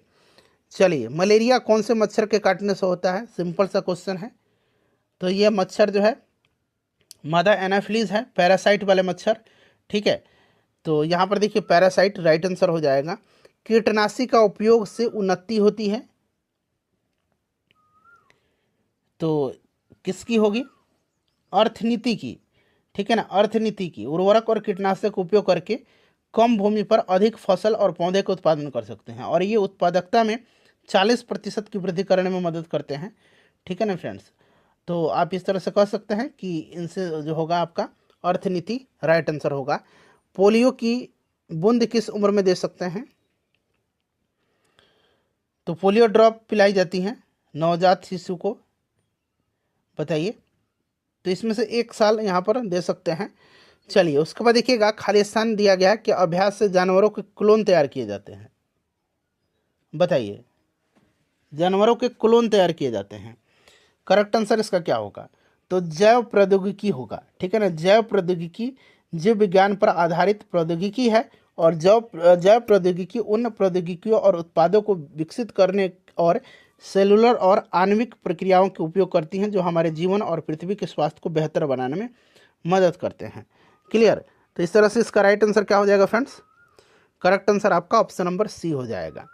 उसके बाद देखिए, निम्नलिखित में से खाली स्थान दिया गया, आम के पौधे और बंदर दोनों की कोशिकाओं में पाए। तो देखिए फ्रेंड्स, इसमें से कौन से जो है आम के पौधे और बंदर दोनों की कोशिकाओं में पाया जाता है? तो यह आपका कोशिका झिल्ली है, ठीक है ना। कोशिका झिल्ली है, राइट आंसर यहाँ पर देखिए कोशिका झिल्ली हो जाएगा। उसके बाद देखिए, खाली स्थान दिया गया, मांसपेशी को हड्डी से जोड़ता है। तो मांसपेशी को हड्डी से जो जोड़ेगा वो आपका टेंडन है, यानी कि कंडरा है, ठीक है ना। कंडरा मांसपेशी को हड्डी से जोड़ता है। क्लियर। चलिए नेक्स्ट क्वेश्चन है हमारा, और लिगामेंट किसको जोड़ता है? जरा कमेंट करके आप बताइए। फूल का डैश जो है खाली स्थान दिया गया, फल बनता है। तो फूल का जो है कौन सा फल बनता है? फूल पौधे का जनन अंग होता है, ठीक है ना। और फूल में बाह्य दलपुंज, पुमंग, जांग ये सब पाए जाते हैं। इसमें पुमंग जो होता है ये नर जननांग का भाग है, जबकि जायांग जो होता है ये मादा जननांग का भाग होता है। बताइए राइट आंसर क्या होगा? तो ये अंडाशय करेक्ट आंसर इसका होगा, ठीक है ना। चलिए, द्विपद विज्ञान संबंधी नाम का उदाहरण है। द्विपद नामकरण की पद्धति के अंतर्गत किसी प्रजाति के 2 नाम होते हैं, एक सामान्य नाम होता है और दूसरा वैज्ञानिक नाम यानी कि विशिष्ट नाम होता है। तो इसमें से देखेंगे, राना टिग्रीना जो है ये मेढक का वैज्ञानिक नाम है, ठीक है ना। चलिए उसके बाद देखिएगा कि संक्रामक रोगों का सबसे सामान्य वाहक क्या है? जो संक्रामक डिजीज हैं, रोग हैं, इनका सामान्य कारक जो होता है ये कौन सा है? तो ये मक्खी होता है, ठीक है ना। मक्खी जो फ्लाई होते हैं, मक्खी राइट आंसर होगा, मक्खी, ठीक है ना। चलिए उसके बाद अगला प्रश्न है कि विटामिन ए का सबसे अच्छा स्रोत कौन सा है? देखिए प्रश्न फिर से रिपीट हुआ है, गाजर राइट आंसर हो जाएगा। विटामिन ए का रासायनिक नाम रेटिनॉल होता है। चलिए उसके बाद देखिएगा कि कंधे पर पाया जाने वाला जोड़, जो कंधा है हमारा, डैश में भी पाया जाता है, बताइए। देखिए इसमें जो है कंधे पर पाया जाने वाला जोड़ नितंब में भी पाया जाता है, तो ऑप्शन यहाँ पर बी राइट आंसर होगा। उसके बाद देखिए, निम्नलिखित में से खाली स्थान दिया गया, हमारे शरीर के तापमान को नियंत्रित करने के लिए सबसे अधिक सक्रिय रूप से कार्य करता है। तो यह आपका तापमान को नियंत्रित करने के लिए त्वचा जो है यह सबसे अधिक सक्रिय रूप से कार्य करता है, त्वचा, ठीक है। चलिए उसमें देखिएगा, किसमें परिवर्तन के कारण रंग खुलते हैं या बंद होते हैं? रंग खुलते हैं या फिर बंद होते हैं? तो ये होते हैं किसके? तो कोशिकाओं में पानी की मात्रा, ठीक है ना, कोशिकाओं में पानी की मात्रा। देखिए दिन के समय अधिक वाष्प उत्सर्जन के कारण पानी जड़ों के द्वारा अवशोषित हो जाता है और जाइलम के माध्यम से पौधे के विभिन्न क्षेत्र में स्थानांतरित भी होता है, जिससे रक्षक कोशिका फूल जाती है और परिणाम स्वरूप रंग छिद्र जो है, ये रंग जो है छिद्र जल में चला जाता है और रक्षक कोशिका रात में सिकुड़ जाती हैं और सख्त हो जाती हैं, क्योंकि जड़ें कम पानी सोखती हैं। इसीलिए यहाँ पर होगा कोशिकाओं में पानी की मात्रा। चलिए उसके बाद देखिए क्लोरोफिल सूर्य के प्रकाश के खाली स्थान दिया गया तरंग दैर्ध्य को अवशोषित करता है। तो क्लोरोफिल जो है ये लाल और नीले रंग के, ठीक है ना, लाल और नीले रंग के, याद रखिएगा, इंपॉर्टेंट क्वेश्चन है यह, ठीक है। हरा प्रकाश अवशोषित नहीं होता है बल्कि परावर्तित हो जाता है और इसी कारण कोई पौधा हरा दिखाई देता है। इस चीज़ को आप ध्यान रखिएगा, लाल और नीला यहाँ पर राइट आंसर होगा। निम्नलिखित में से कौन सा मेल सही नहीं है? तो यहाँ पर देखिएगा सही नहीं पूछा गया है, तो आप यहाँ पर जब ऑप्शन बी में देखेंगे, आधार के पास शाखाओं के साथ मोटा कठोर तना पेड़, ये आपका सही नहीं दिया गया है, ठीक है ना फ्रेंड्स। ये पेड़ नहीं, झाड़ी होती हैं, ये पेड़ नहीं होता है। ये जो होता है आधार के पास शाखाओं का मोटा कठोर तना, ये झाड़ी होता है, पेड़ नहीं होता है, झाड़ी होता है, इसीलिए ये वाला सही नहीं है। बाकी ये सब सही दिए गए हैं। चलिए उसके बाद देखिए खमीर का उपयोग डैश के उत्पादन में किया जाता है। तो खमीर का उपयोग जो है, ईस्ट का उपयोग शराब और बियर जैसे मादक पेय पदार्थ के उत्पादन में किया जाता है, ठीक है। तो यहाँ पर शराब राइट आंसर होगा। देखिए उसके बाद देखिए सक्शन पुल के कारण पेड़ों में पानी बहुत ऊंचाई तक पहुँच जाता है, जिसका कारण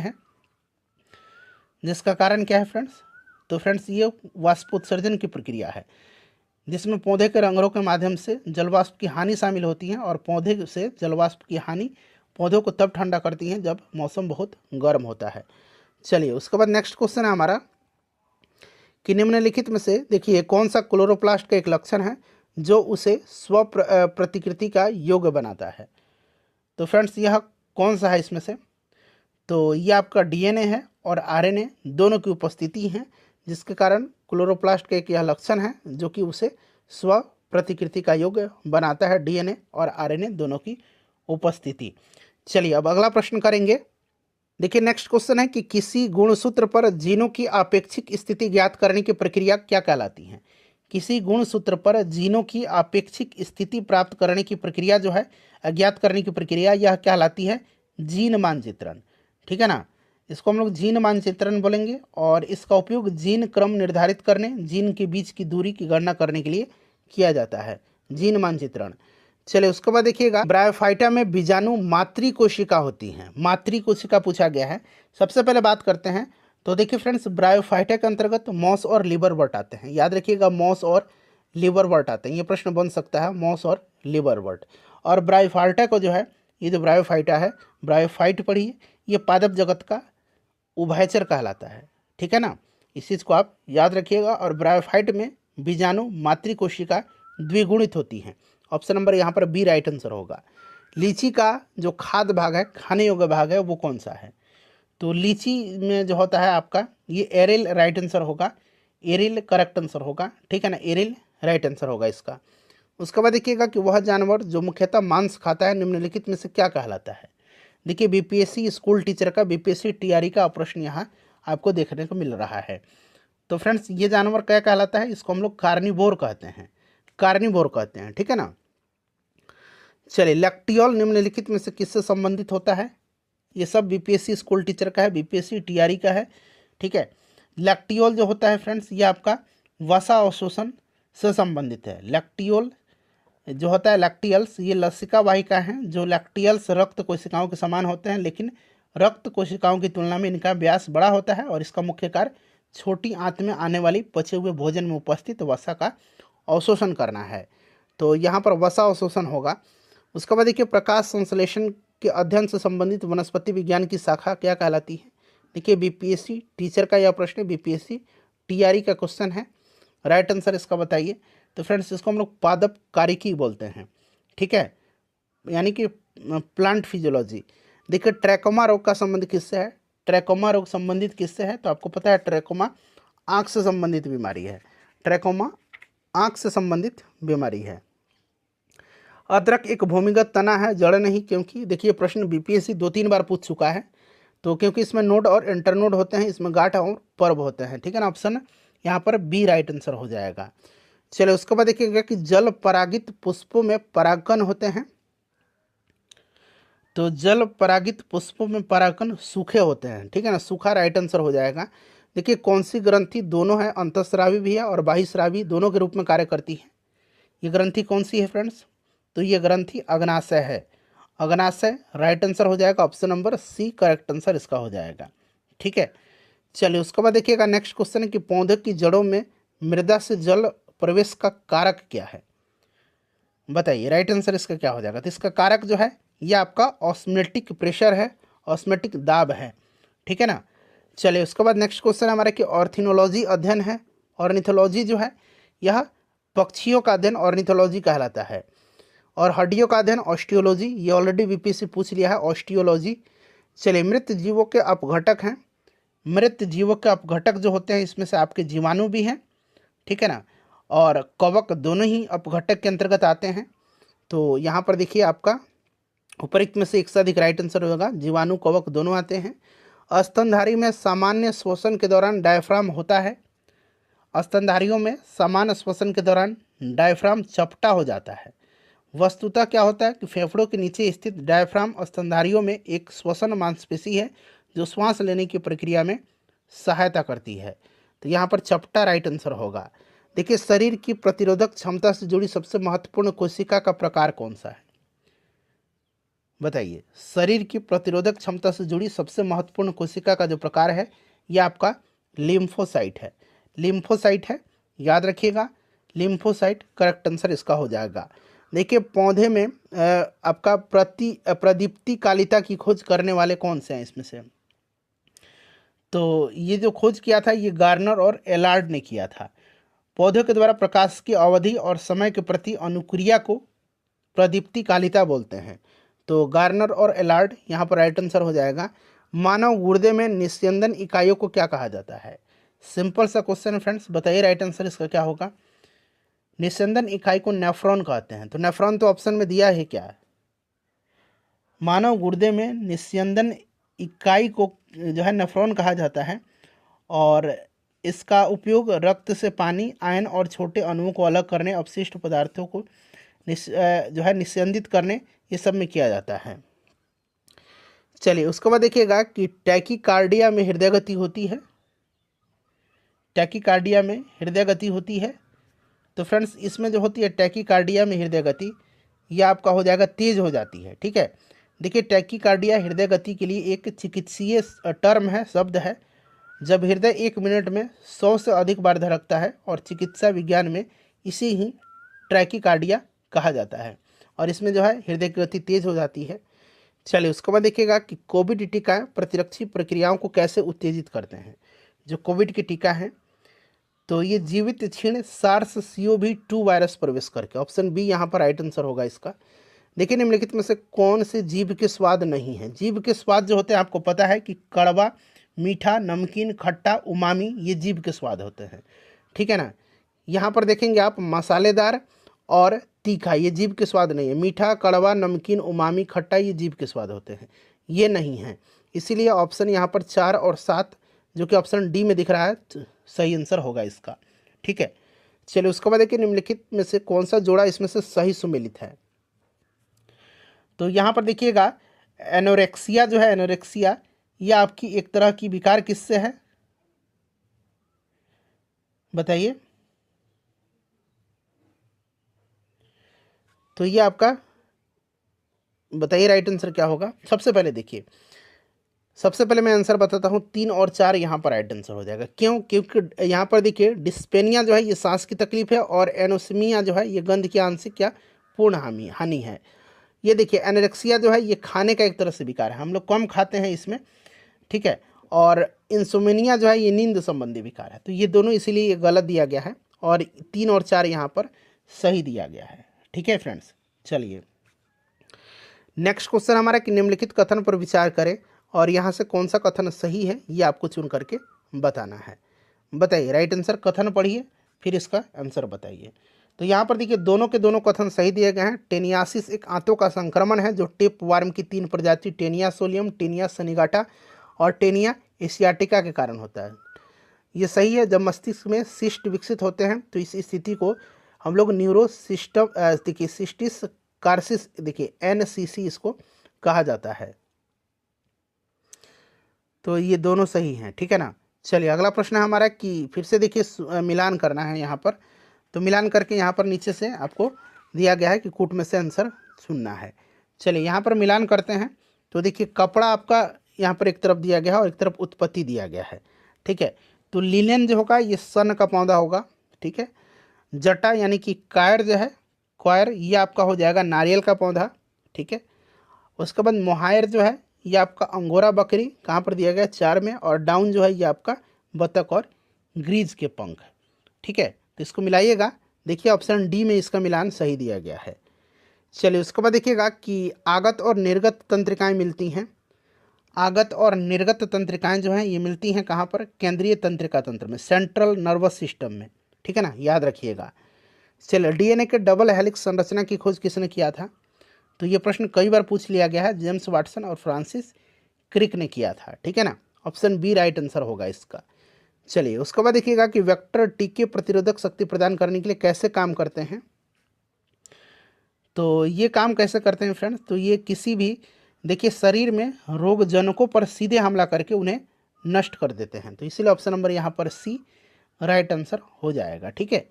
चलिए उसके बाद देखिएगा कि देखिए mRNA का फुल फॉर्म आपसे पूछा गया, mRNA इसका फुल फॉर्म पूछा गया है। देखिए mRNA पद का विस्तारित रूप क्या है जो महामारी की शुरुआत से ही व्यापक रूप से चर्चा में रहा है।